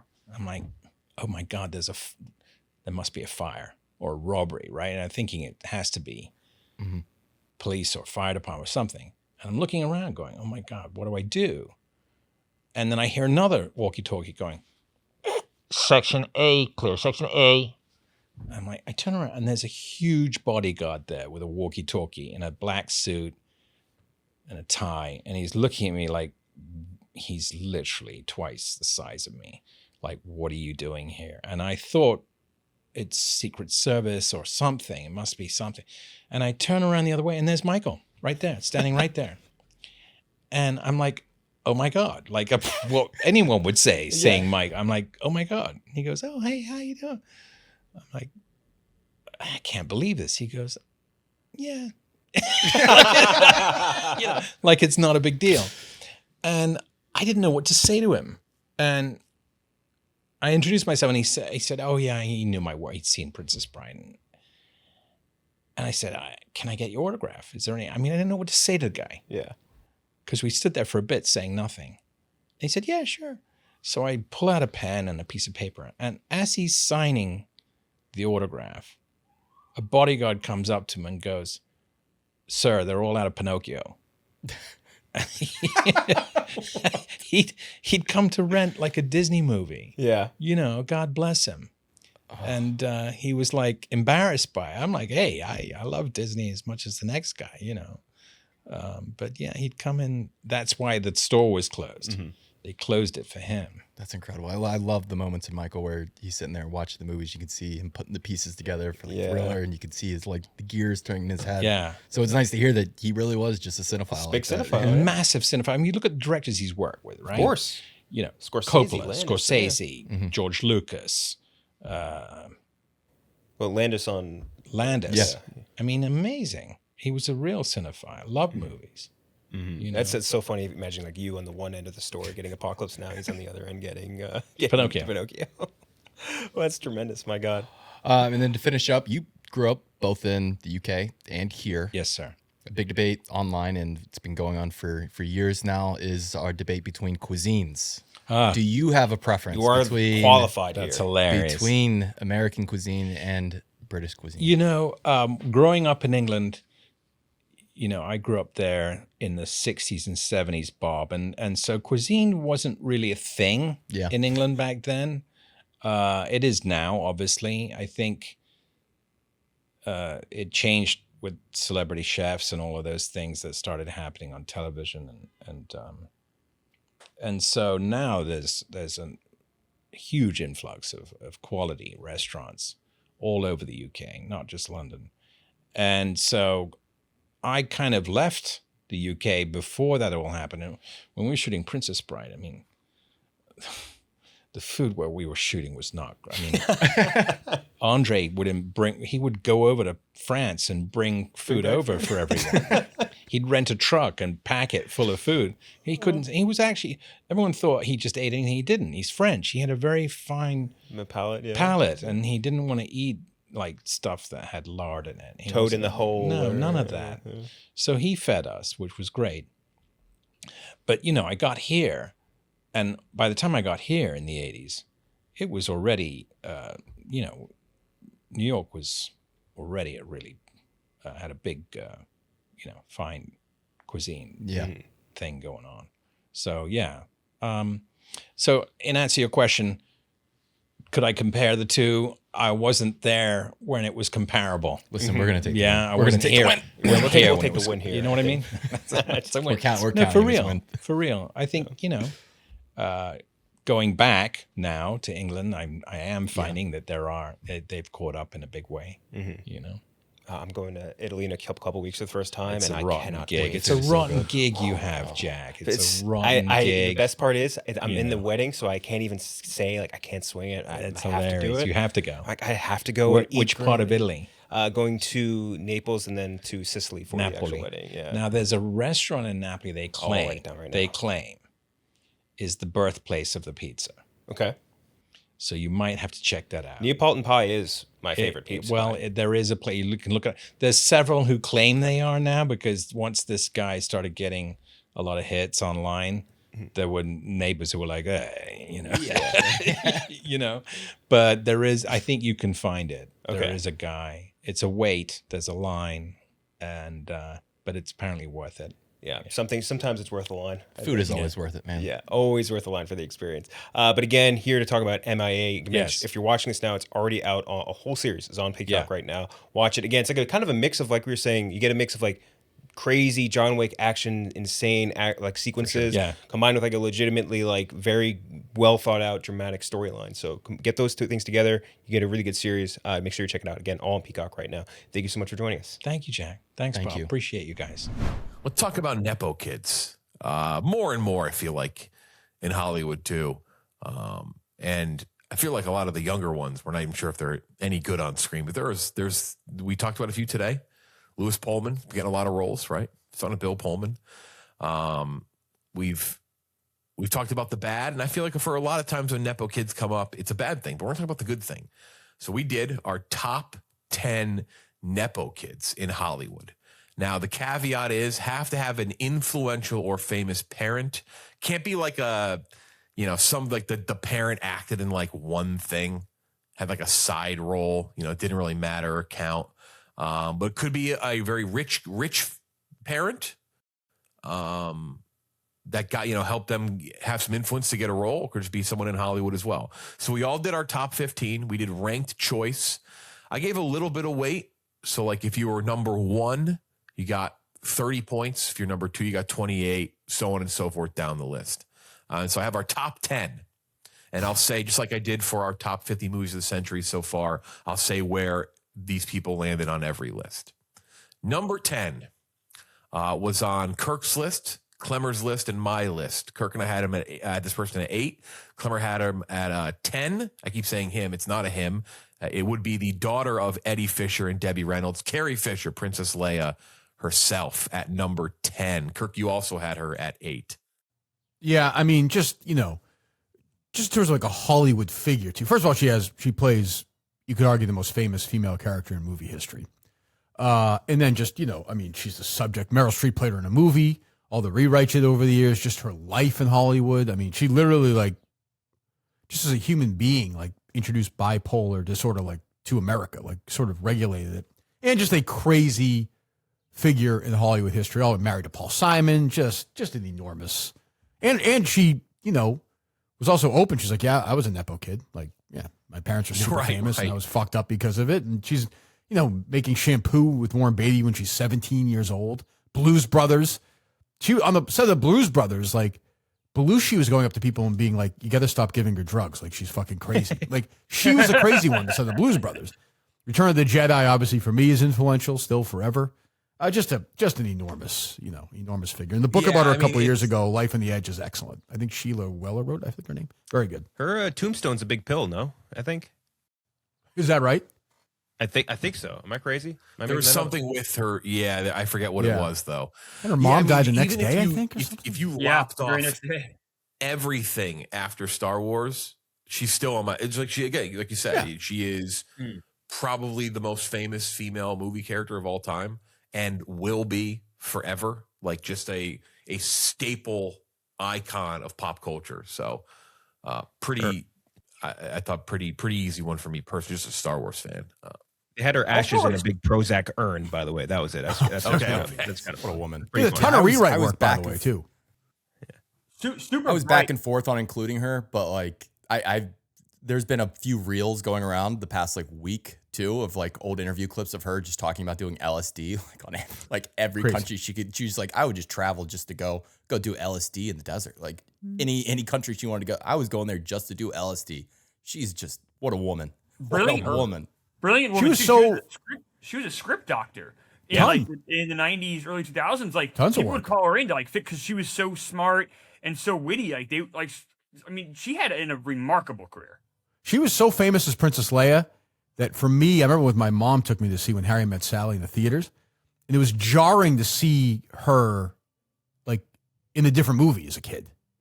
I was like, she's like a person? Like, that's Princess Leia. Like, Yeah. she's in When Harry Met Sally. Verbs too, Kirk. Like, Yes, yeah. same thing, She's playing somebody's and you're like, wife.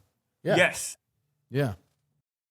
Yeah, just like the defined term icon right there. Also very funny in the Star Wars behind the scenes Empire of Dreams, which is on Disney, which is like it documents the original 3. She's very funny. She talks about like Lucas basically calling her fat on set, being like, I heard that just to fit into my Princess Leia. She's very open and very honest. And yeah. So number 10, Carrie Fisher. Number 9 was on all 5 lists. 15 for Kirk, 13 for Gooch, 11 for Klemmer, and Kenjac and I both had him highest 7. That would be Josh Brolin,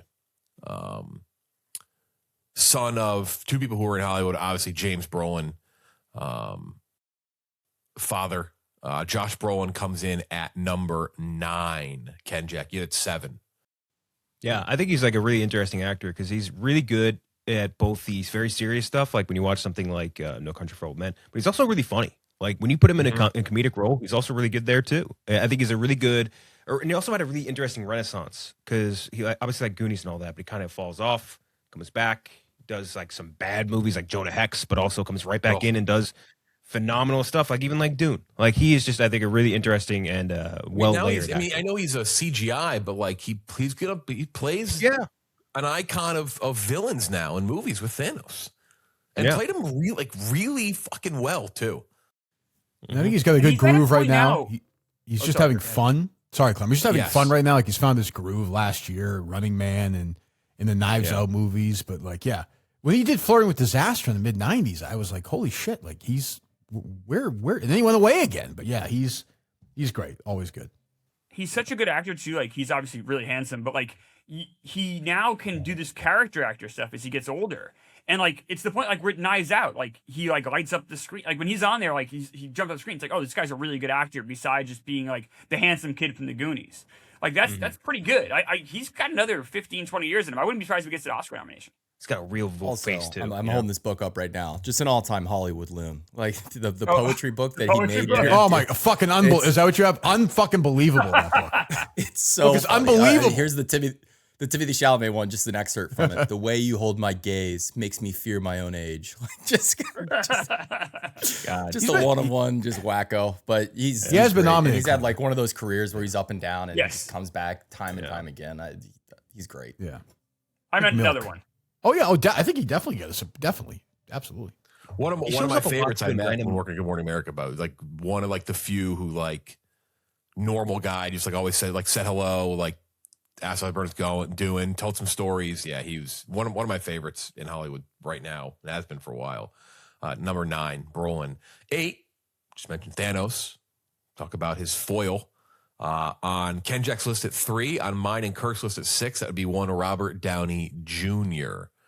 Now an Oscar winner. And obviously now, I mean, plays, talking about an icon, plays now what's become the staple. A staple, I'm not going to say the staple, Batman, Superman, and Spider, but like Iron Man is now right up there with those characters in terms of the pop culture, but also won an Oscar, has been in some fantastic roles, was also in a Talking Animal movie. I know we just mentioned Sheep Detective, also in Dr. Dolittle. I'm sure he doesn't want to talk about that one as much. But Kirk, you had him at 6 as well as I did. Yeah, I mean, you guys like him for different reasons. Like to me, like the Downey I like is like going all the way up to Zodiac. I mean, the Avengers movies are fine, but like the danger is crazy. Like, what is this fucking guy gonna do next for a role? Unbelievable. I find him, like, I think most of America less and less likable as each year goes by. But like, I mean, from an impact perspective, he's, for a while was the biggest star in the world. So I think he has to be there. Mm-hmm. Really interesting, kind of like Brolin. No, kind of like Brolin, the what do you call it, career path too, where like late '80s doing like Weird Science and like Tough Turf, like all these like goofy things. Gets Chaplin, crushes it. Obviously has his issues, and then comes back with a vengeance. And he has like his post drugs filmography, I think, is so fascinating because you get Kiss Kiss Bang Bang, you get Zodiac, and then he gets Iron Man, basically jumpstarts this entire massive like $1 trillion franchise, and then also still can come back to Earth and do something like Oppenheimer and give a really layered performance, and also do Tropic Thunder, which is crazy, a crazy thing, that a crazy role which he's really good in. So I think he's a fascinating actor, super talented. How influential was his father? I don't really know. Well, Paul Thomas Anderson's favorite director is his father. Yeah. And Altman. But yeah, I mean, like a sort of underground famous sort of nutso director. But like, Downey Jr. grew up in that Hollywood crew, like with those guys. Yeah. Certainly. Remember when people were like, what is this fucking woke freak doing? When he was getting ready for Oppenheimer and he had to get like, he had his hair look gray and like he was like, dying. Like, what is, he's eating only like beans or something. But it was just, he was just becoming Louis Strauss. Like he just said look older on set. Yeah, I'm excited to see kind of, I mean, obviously he's back with Avengers, but if he kind of whips out another thing like he did with Oppenheimer down the line. But again, Sympathizer, we both liked, right? Life. You like the Sympathizer too, right? If I remember correctly, where Downey played like all those roles for Park Chan-wook, the HBO series. Yeah. Yeah, it was really good in that too. Yeah, that's right. I actually totally forgot about that show. That's right. Like Charlie Bartlett. Anybody see that movie? Yes. Charlie. Yes. Classic. Oh yeah. He's also on a huge favorite of mine. It was in my top 75 list. Wonder Boys, the Michael Douglas, Curtis Hanson movie. He's excellent in that. 7 on 3 lists, on Gooch's, on Kirk's, on my list. Kirk had him at 2, Gooch at 4, me at 5. That is Jane Fonda, Gooch, number 4. Klemmer, you have Jane Fonda on Also, your as we list? mentioned a few weeks ago. No, I don't. I would have had Bridget Fonda ahead of her. I'm not a Jane Fonda fan. This is what this is what it's about. It's about the No, it's not. It's not political. I just don't. I don't think she's like on Golden Pond's probably her best work. Like China Syndrome didn't really like. I'm just not a huge Jane Fonda fan. But she's an enormous figure in film history, though. Huge star, but I feel like a lot of people on my list are like this. This was not. I'll say this. This was not an easy list to make. Was it 80 for Brady? Are you 80 for penalizing her for 80 for She's Brady? very good in that. She's very good. There's a lot of interwoven 80 for Brady, Sally Field. A lot of people were mentioned today. That's true. Yeah. No, I mean, she's an icon, just like beyond the acting, just style icon, political icon. Like, she's unbelievable. Still got it, too. Good Lord, she looks great. The greatest delivery of a Best Picture winner of all time. That's what we mentioned a few weeks ago. I can say I don't think I'm a huge fan of any Jane Fonda movie, so it's hard for me to put her on the list when there's other people I have on the list. Like for me, it's like it has to be someone of a personal taste. Like I haven't seen Clue. I didn't. On Golden Pond is probably her best movie, and she's not really the movie.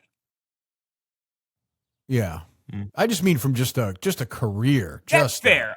That's totally fair. Yeah, I think when I was thinking, I was trying to think of more of like, what do I like qualitatively about this person? And like same thing with Carrie Fisher. Like Carrie Fisher and Jane Fonda are both like in icons of women in Hollywood, like right up there.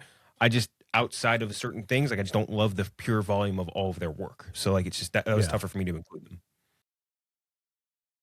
Klemmer's a pro-America guy. An ensemble cast movie from Sean Levy in 2014 that I actually had somebody ask if I saw it the other day. This is where I leave you. Jason Bateman, Tina Fey. Yeah, she's the mom. Yeah. No, I agreed on the front of Gooch. Kirk, yeah, just fucking icon. That was 7. Number 6, big time Nepo family here on everyone's list but Klemmer's. 1 for Gooch, 10 for me, 5 for Kenjac, 9 for Kirk. 1 Nicholas Kim Coppola, also known as he tried to run away from it. Nick Cage. He did. Nick Cage. He used it to get in, but then he ran away from it. Yeah. Yeah. He just wanted to change his name. He just wanted a comic book character. That's it. He just wanted the name. Like, Yeah. complete psycho. I mean, I love him. My favorite Nicolas Cage story is, I forget, who's the voice he was trying to do when Peggy Sue got married? He had a specific, like, it might have been Gumby or somebody like that. He was trying to talk like that. And Coppola was like, what the fuck are you doing? Like, why are you doing this? And he's like, I just want to do it. I mean, this is a guy, like, even Moonstruck is sort of a batshit performance. Like, he was a wild man. And he still is. He's great. He's great. I'm in for the whole my ride. hand. I mean, he's just And like he's an all-time He's 100. like an actor who like he pushes the boundaries. Like he really views acting as like an art and something that he wants to like push the boundaries on, which I respect the fuck out of. he's fearless to the point where it's like that animal would die if left out. You know what I mean? Like, it's like you have to have some sort of animal instinct that tells you you shouldn't be doing this for a reason. You know what I mean? Like, it's probably a good idea to have a little restraint, but it's good because it gives us good art. You get something like, you wouldn't get another Oscar-winning actor doing something like Mandy, which is, he's an incredible performance in Mandy, or something even like Pig, I don't think. And Pig was incredible. Yeah. And he's just fascinating actor. Face Off. He's Face Off, yeah. Unbelievable. I mean, he delivers a line which is a pop culture staple, and we'll be friends. I'm going to steal the Declaration of Independence. Yep. I mean, that like just that, but it won an Oscar, and then I mean, like Raising Arizona, like it's just. I mean, now it's like and it's weird. It's like this ebb and flow of like he's viewed as this like character, but then does like a voice in Spider-Verse, right? And now he's playing fucking like a black and white Spider-Man. Like it's a wild. Yeah, it's a tremendous amount of shit, but like also some great. And once in a while he lands in something great. Like I watched Dream Scenario after the drama because it's the same director, and he was fantastic in that. He was really good, and that was a really good movie. I recommend people check it out if they haven't seen that. But he's still really good. I think he'll get an Oscar nomination one more time. I do. I don't know what it'll be, but it just feels like he'll be put in the perfect role. I wouldn't be shocked. Pig. Some director will get him in the right spot. Yeah, Pig. He just was, by the numbers he was alone, pretty damn good in Pig. He was so good in Pig. He deserved that. That was crazy. Top five. This is someone who very recently, not just nominated, won a ton of awards this past year. Number one on Klemmer's list was on mine and Kirk's list. Both had it at 4. That would be Sean Penn. Sean Penn. Klemmer, number 1. Yeah, I mean, What's his parents? His parents. His mom was an actress, and Dad was his a dad director. was Yeah. He was a kid actor. I mean, yeah. He's won 3 Oscars now, and think about even like Carlito's Way. Like I don't think he even got nominated for that. Like he's just been fantastic. My entire life, he's been a fantastic actor. He's always good. He's a crazy person. Like that is one thing a lot of these Nepo babies seem to have in common is they're all nuts. But he is enormously talented. He's fantastic, and he's always been great. Like even as he's gotten crazier and older and nuts, he's incredible. What can you say about Sean Penn? That might be my favorite Sean Penn performance. Might be Dave Kleinfeld in Carlito's Way. He is fucking nuts in that movie. He is so great in that movie. He's so good in the game. And I know I'm mentioning things he wasn't even nominated for because but even something like that, like when he's on screen, you can't keep your eyes off him. He's fantastic. Dude, I feel like a moron. I did not know that Chris Penn is his brother, or was his brother. I did not know that. That's crazy. Yeah. Sorry. Yeah. Also, Spicoli just can't move past without. That's just that's like one of those things my parents showed me, like old comedies, and you don't expect it to be funny because it's like your parents' era of comedy, and that just holds up till this day. He's so fucking good in that. Dead Man Walking. Let me just Sean Penn. So yeah, top 10 Nepo kids: Carrie Fisher, Josh Brolin, Robert Downey Jr., Jane Fonda, Nick Cage, Sean Penn. Number 4. 2 on Klemmer's list, 9 on mine, 7 on Kirk, 8 on Gooch and Kenjac. On all 5 lists, that is Ben Stiller. Mm-hmm. Ben Stiller. I think it's a great pick here. Talent guy who's got like kind of a jack of all trades, right? Create, write, produce. Maybe you lose a little bit for the way he talks about the Knicks on Twitter. I don't know. You can't you can't go to the Met thing and not go to the Knicks game. That's bad. You can't do that thing. Can't do it. Yeah, no, that's tough. Chalamet right there. Chalamet didn't waver. Nope. But Stiller number 4. I think he's super deserving. I didn't have him in my top 10, but I'm my top 5. But I think he absolutely has a spot in the top 5 and belongs there. You want to talk about out of all these people who I like most as the Nepo kid and parent combo, it might be this. Because Jerry Stiller combined with Ben, combined with that, I forget the Jerry's mom's name. Yes, are also all tremendously talented. All 3 of them hysterical, really great minds in comedy. So also a guy who can not only act comedically and dramatically, but also direct. Like he's a pretty nice director, I would say. I mean, Tropic Thunder, I defend Secret Life of Walter Mitty, but also like just even Tropic Thunder, great. Yeah. And now he has Severance, which is obviously just very well done. Depending on how you feel about it, it's very well made. I think he directed he directed the miniseries with Arquette and Patricia Arquette. Yeah, Escape from Animal. Dan Mora. Fantastic. Yeah. So good. All the way back to the Ben Stiller show, which was very funny. Like just the guy directed The Cable Guy. I mean, this is Ahead of its time. long, Damn, 30 Cable years Guy. now. Yeah.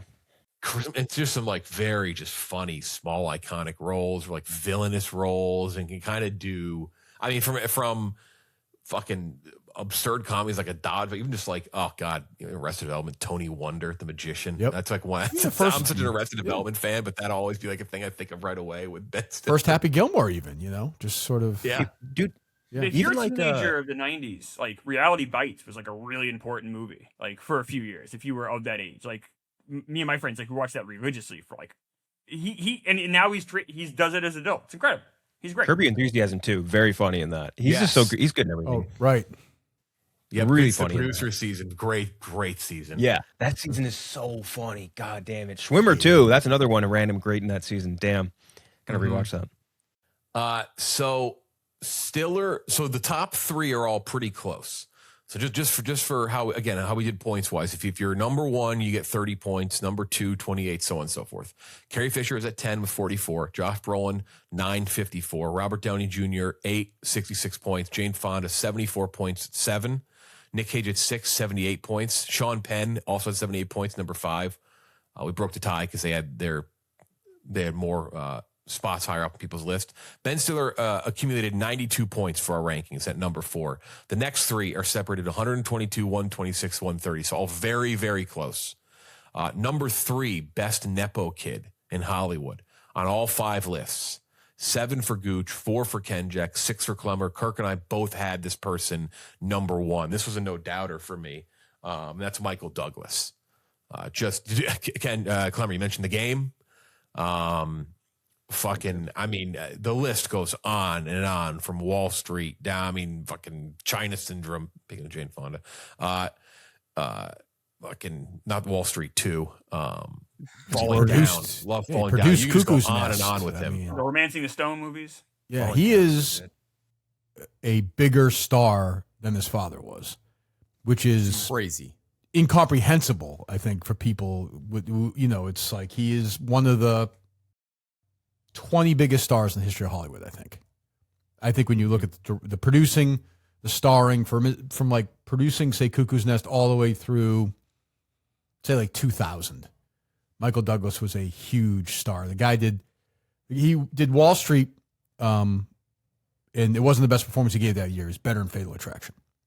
That's how good Douglas is. Like that year, he made those 2 movies the same year. Yeah, I mean, there's just you list them all. The American President, he had some misses along the way, some ups and some downs, but and just a great Hollywood figure too. I would say all the way through Traffic is probably where it ended, where he's terrific in that also. So huge. Perfect Murder. just Him and Vigo. That was a Perfect random Murder. good one too. Basic Instinct, Yep. fucking, 98. and also like very quietly, also in the second highest grossing movie of all time, Avengers Endgame. Like very quietly in that, like just kind of. The fact that him in Redford are in that, like he just kind of sneaks on in there. So it's like he just has all these. And a big thing for me too is that, fair or not, I weighed out on a lot of these, and Carrie Fisher's up there with this too, is like not just a Nepo kid, like a Nepo kid of a giant, incredibly famous person. yeah. Like Yeah, the to then AFI follow that up with yeah. a monstrous career is like there's weight to that for me with this list. The most famous The parent AFI so Lifetime far, right? Achievement Award, give it out once a year. Kirk Douglas and Michael Douglas have both won it. That's great. Yeah, I was It's gonna that- ask, is it's this sort the of biggest that 1-2 level. punch? Yeah. Yeah. This has to be the biggest 1-2 punch. For sure. Right? Yes. And you're also Son you're leaving duo. out his biggest career accomplishment too. Oh, you guys know no one's mentioned it yet. He went down on Catherine Zeta-Jones so much he gave himself cancer.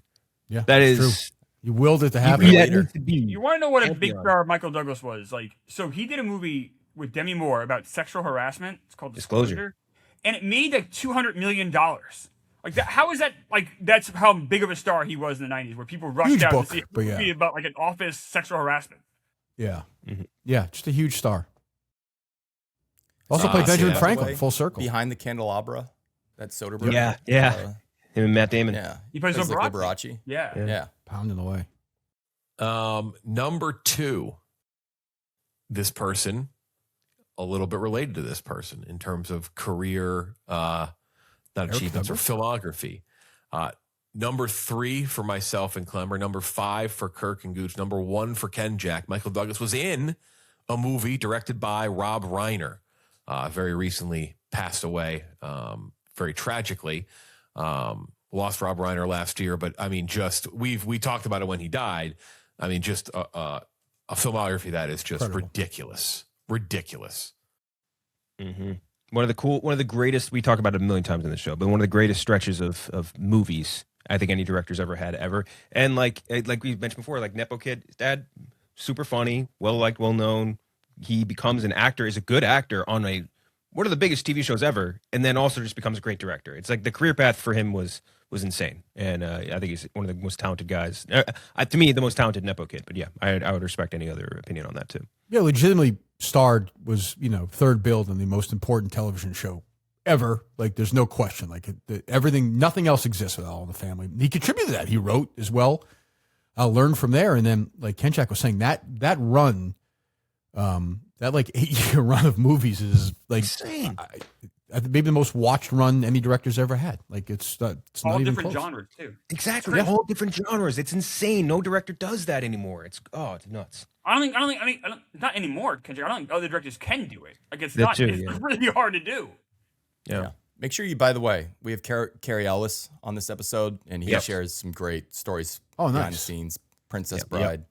And yeah, he was an actor's director. And everyone who ever worked with him loved working with him. Mm-hmm.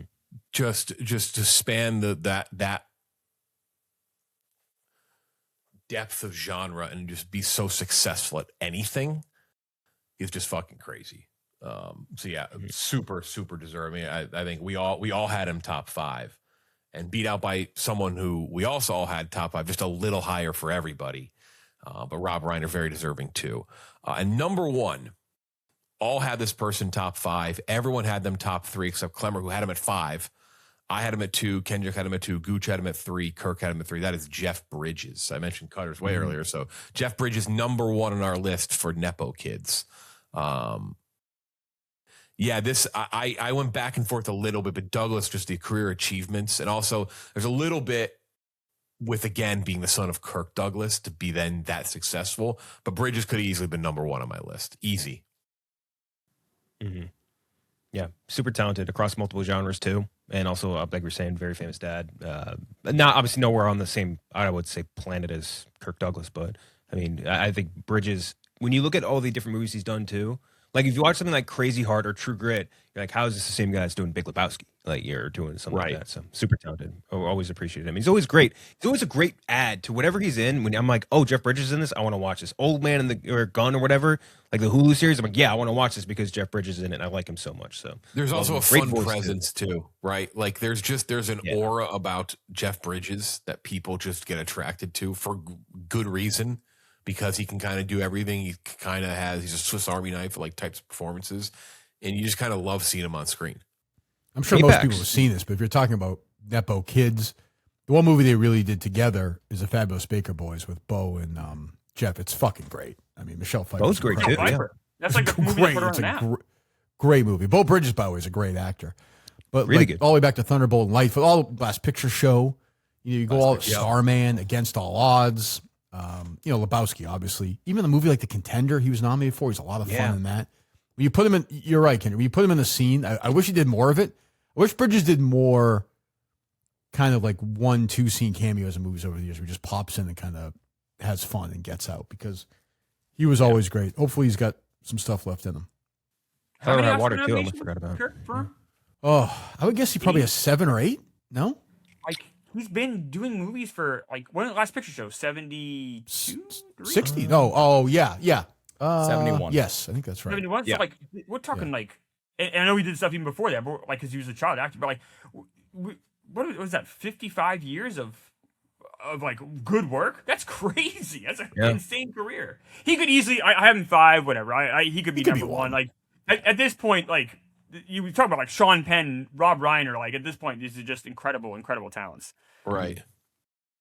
Yeah, hasn't been in a ton of stuff in the last couple years. Like, has not. Yeah. Was in The Old Man, like you said, Kenjac, but yeah, I'd definitely like to see more. Like you said, Kirk, like in and out, like doesn't need to be. I was finding interesting It's a about big time Bridges. role, but he could leave his mark. So I found it interesting about Bridges that he never really worked with like the big guys. Coppola, he did. He's in Tucker, which he's excellent in. But like, he never worked with Scorsese. He never worked with Spielberg. I don't know. I would just like to have seen that at some point. Like, Basically just I the don't Coen know brothers. what he could have done, but I'm not saying he could have played Basically Billy Bats or anything, but He could have worked in a Spielberg movie more than a Scorsese one, I feel like. Spielberg, depending for sure. on which ones though. Like he could be the Aviator easily. He could have been in Close Encounters. Yeah, right. But he could have played like Alan Alda's role in, I Yes. don't know. But yeah, but great. I mean, yeah, we're nitpicking when it comes to. I'm just happy one person didn't make the cut. I dreaded voting for her, so I am happy about that. I also voted for that person. Was on 3 lists. So let's go through the rest. So here's the top 10. Carrie Fisher, Josh Brolin, Robert Downey Jr., Jane Fonda, Nick Cage, Sean Penn, Ben Stiller, Michael Douglas, Rob Reiner, Jeff Bridges, number 1. Klemmer did have Colin Hanks at 2. Did not make the list. No, I'm kidding. I did not. Figured. Not Chet. I had someone in my top 5 not make the list, though. I had Jake Gyllenhaal. 4. Yeah, a couple people had some high up. So I'm a here's- huge Gyllenhaal. So 28 people. 28 people were ranked among our 5 lists. 28 was Charlie Sheen. Charlie Sheen was on Klemmer's list. 27 was Bryce Dallas Howard on Kenjac's list. Angelica Houston was 26 on Kirk's list. Margaret Qualley was on Kenjac's list. Kenjac's list, yes. So was Domhnall Gleeson. Came in at 24. 23 was in a top 10 for Gooch. George Clooney. I couldn't decide if that that was like actually a would gray count. area one a little bit. Yeah. I just went think no it on counted. that. But I mean, Yeah. Yeah. if it counted, Yeah, I would I- obviously had him up there. It was late when I was making the list, and I didn't want to reach out and be like, does George Clooney count? But yeah. Drew Barrymore on Klemmer and Gooch's list at 22. 21, Kenjac and Gooch. Alexander Skarsgård, very close to being on my list as well. Jared Harris, myself and Kenjac had Jared Harris. He comes in at 20. Gooch, number 6. Daniel Day-Lewis. That was another one where it's like very famous father, but not anywhere near the Hollywood space. Poet laureate, yeah. His granddad also ran a studio, which like that. Yeah. That's what took it to. Yeah. 4 out of 5 had Angelina Jolie, everybody but Kenjac, but all towards the bottom of the list. Shout out John Voight, actor from the movie Reagan, if you've seen it. Might be what you know him from. Kate Hudson was on 3 lists. Klemmer, Kenjac, Gooch had Kate Hudson. Clemmer loves that fucking Neil Diamond movie. That's why he loves that movie. I do. I was like, this is back He's to back legitimately Hugh very good Jackman. at that. He's killing it right now. Those are Clemmer two would cuff really his good own movies leg to for her do to get her leg back. He was so upset. Oh, I love that. That was such a nice movie. She has like step Nepo parent. A lot of these people do as well, though. 16. This is where I know this was like, I thought maybe someone else did the list for Kirk. I had her at 11, Klemmer at 14. That's Jamie Lee Curtis. This had to crush Where'd I you. have her? Where'd I put her? You had her at 10. Yeah, I was trying to be fair. But Clemmer, I did this like not who I like best as a career. Like who's had the I best know. but, career? Like, you think I she had fucking the hate 10th her. best career? I think she's she's won two an big Oscar. reasons why. Yeah. She's won an Oscar. She was in She is, Trading like, the Places. definitive She's scream fucking queen. Halloween. She's the most famous. Yeah, I mean, how much bigger of a True career you can Lies. have?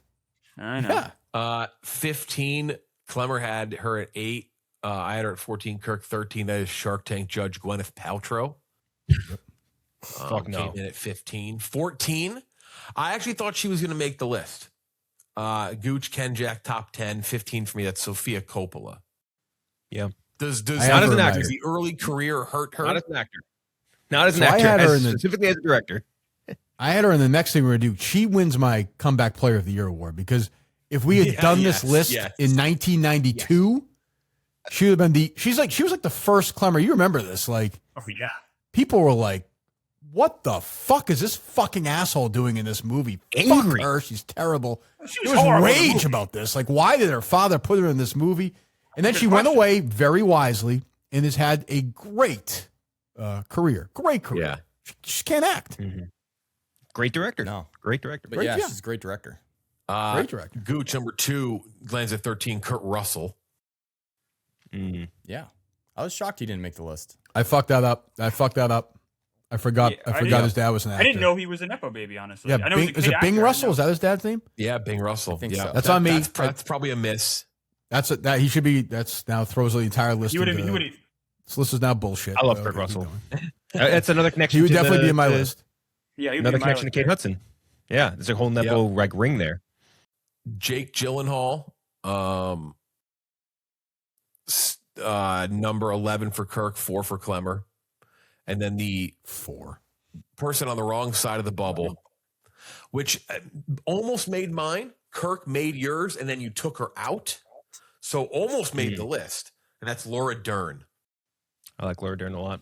Yeah. Laura Dern, close. very close. Yeah, like I that was the one that I kind of dropped off at the end, but she comes in at 11. That's another one like we were talking about with who was it? With I forget, but like the 1-2 combo of the actual parent and the kid, like that is an excellent. Bruce Dern is so talented too. So great combo. Like, Laura Dern to me has had a better. She had a better career than Jamie Lee Curtis, or is that crazy to say? I don't think it's crazy at Yeah, all. absolutely. Yeah. I don't think she's. But I don't think I, she's been as Stuff she's impactful. done with Lynch. Not as impactful though. Yeah, there's No. Jurassic Park is more famous than anything, right? Than Then Jamie Jamie Lee Lee Curtis Curtis did. did, but Jamie Lee Curtis as like the Scream Queen. Is that more impactful? Yeah, and she won the Oscar. So did Laura Dern. So did Dern. Fuck that Oscar! No, fuck that Oscar! Oh, it's terrible. But I'm not saying it's fair. I'm just saying she's Still won it, terrible. though. I mean- She's fucking awful in the movie. But So bad. God, she's like sick. Like Dern is like on a different planet talent wise, but it might be tougher. Yeah, like you're saying. So this next idea for a list, I really want to do this. And maybe this is a longer list. Maybe we do 20 for this next one.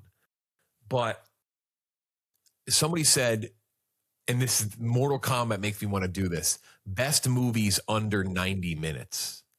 That'd be a fun list to put together. that's a good one. That's so Mortal funny. Kombat being 2 hours long. Now, if you're on Letterboxd, you can obviously go. You can look. So that's one. Maybe so. Kirk and I are not here next week. I'm filming surrounding Barstool. Kirk going to be on fucking Family Feud. Unbelievable. Yep. But you'll be flying back from that, so we're not going to be here next week. But that's one I'd love to do down the line. I think that's a fun one. Best movies under 90 minutes. That's a good. That's a cool. I was starting to sift through it yesterday. That's a fun Let's one. go Belfast, right? We Isn't just that had this under- argument too with my wife texted me because her friends at work were saying like there's no good movies under 90 minutes, and I was like I don't think that's true. And I went and looked it up. There's a lot of good movies under 90 Yeah, minutes. there I are just a did lot. this experiment a couple days ago. Yeah. Very excited for Family Feud, by the way. Is it on Belfast Channel was 7? Edition, Ready to 117 go. minutes. Belfast was made for Klemmer like a lab. It was Oh, Oh, Klemmer it's too approved. long. Fuck. It's 90. It's 98 minutes. It feels like 10 minutes. It's such a great movie. We'll Oh, do and we'll do our top 50 comedies of all time. We're going to start putting it together. So we're going to space these out. We don't want to do them again back to back to back. It's just like I think it would start to get a little repetitive. So we'll probably do like 2 or 3 weeks in between. Just let people kind of get their list kind of perfect. This is going to be an interesting one. This will be a very interesting one. I have no idea how this one's going to go. And we're going to keep it open. I think keeping it open is more fun just because you can see some wild shit if like 1 or 2 people agree on one making the list. So all time comedies. Oh, can I give you some of the worst Nepo ones? Yes, yeah, worst yeah. Nepo kids. Oh, yeah. Fire away if anyone has worst Nepo kids. Tori Spelling's obvious. Because his dad is so great and this guy is so bland, Eastwood's boring kid Yeah. made the list for me. Just Mine as well. absolute 0. And then John Landis's kid, Max Landis, one of the great shitbags. Oh, also on mine. that is a Great pick. He is a fail son. He stinks. Yeah, he's just generation to generation of shitbirds. So yeah.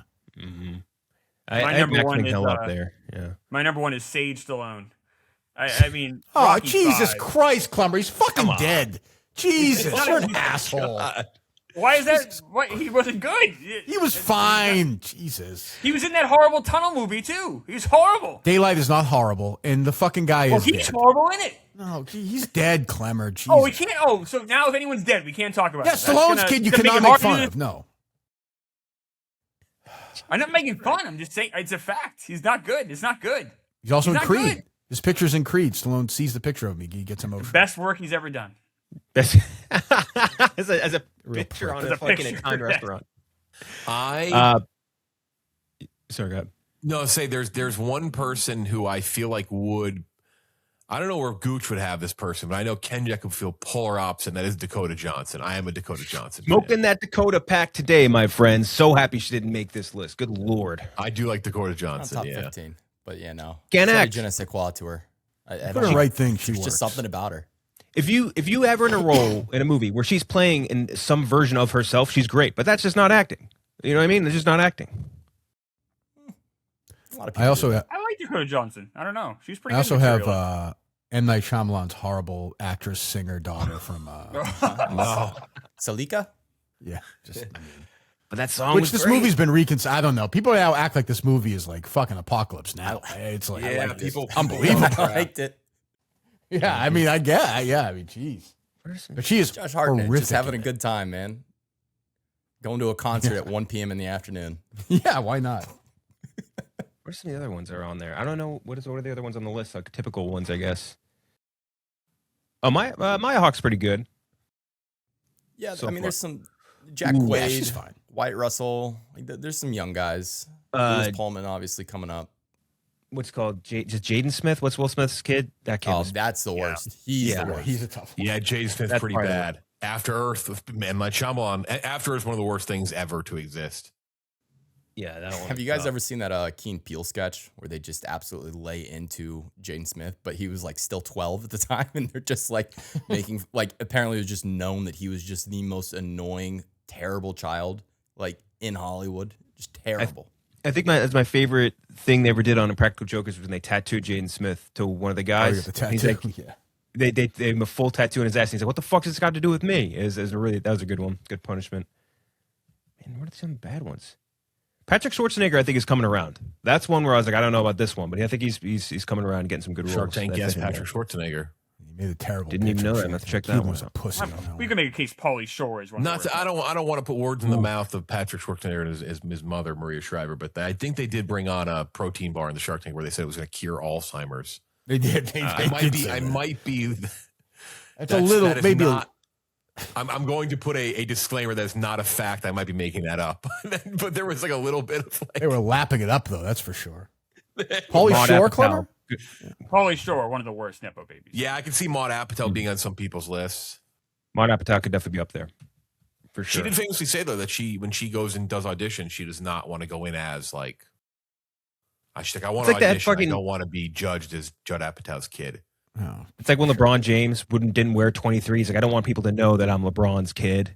And it's like it Yeah. says James Jr. and LeBron is at the games. Like it's like okay, Yo, who dat? yeah, that's such a good tweet. I will say though, it's a lot easier to make the best one than the worst list. Like For sure. maybe there is something to the whole Nepo baby thing. Like the talent is generated. I don't know. Well, Like, so many, but see, like the bad ones, I feel like it's like in and you out. just never heard of. Right. They Fuck do like a off. movie or Yeah, two. they fuck off. Yeah. Yeah, Yeah. Um, Ooh, Ben. All right. Platt. I wanted to put, just because it's the worst scene maybe in movie history, but she's not bad as an actress. I did want to put Meryl Streep's daughter, who moisturizes herself in the Springsteen movie, is John Landau's wife. I did want to just note that. Also in the Yes. JFK Jr. show. She's not bad in that either, as Caroline Kennedy. No, she's not. You know, She's good Mr. Robot. She's a pretty important Yeah. like keep this She's a good together actress. role too. To her credit, But yeah, You know what might be up there? It's maybe too early to say this, but like Sandler's kids, I think are not Yeah, it great feels like a so lot. far. I And it's didn't too early hate- to be like. I did not hate. I actually thought the recent movie that they did, it's like a college movie, one of his daughters, and then the girl from Watch it. Heretic. Mm. It's not. Heretic? I don't like the movie, but I thought it was better than Happy Gilmore 2, to her credit. Mm. I like found it more palatable than that. and any other dead kids you want to put on that list, Klemmer, or no? Can't think of it right now. No, okay. No, I think the kid. Remember Boner Stabone? Walter Koenig's kid. He was good though in Growing Pains. He was great in Growing Pains. Yeah, That's what I'm saying. I wouldn't put him on the bad list. River Bonus Phoenix. to bone? This kid sucked. My God. Boner So, Stallone. no, I yeah. don't have any other. I don't have any other dead kids. No, just Stage Stallone. That tells you how Do bad you Stage guys, Stallone was. you know what you're going to do next week? There's a couple movies out next week. Obviously, the week we get 2 weeks from now, when we're all back, all five of us, we got Mandalorian and Grogu, and then I don't know what else we're going to do. Probably I Love Boosters that week for sure. That The looks like movies a coming out passenger next movie. week. The movies coming out next week are Obsession and Is God Is. You're all I no, think you're missing a Obsession is Guy the Ritchie one. movie with an AI movie poster. Jake Jake Oh, is that Gyllenhaal coming out with, next week? Henry With the Cavill. gray? Jake Gyllenhaal, Henry Cavill, Isaac Gonzalez. It is an AI poster, and if it's not AI, it's bad Photoshop, which might be worse. It looks. All right. The poster is ridiculous. People are saying good things about Obsession, though, so I think we probably should do that one. Yeah, I agree. Cool. Well, that is it for Kirk, Kenjac, Gooch, Klemmer. I'm Jeff Tilo. We'll talk to you next time.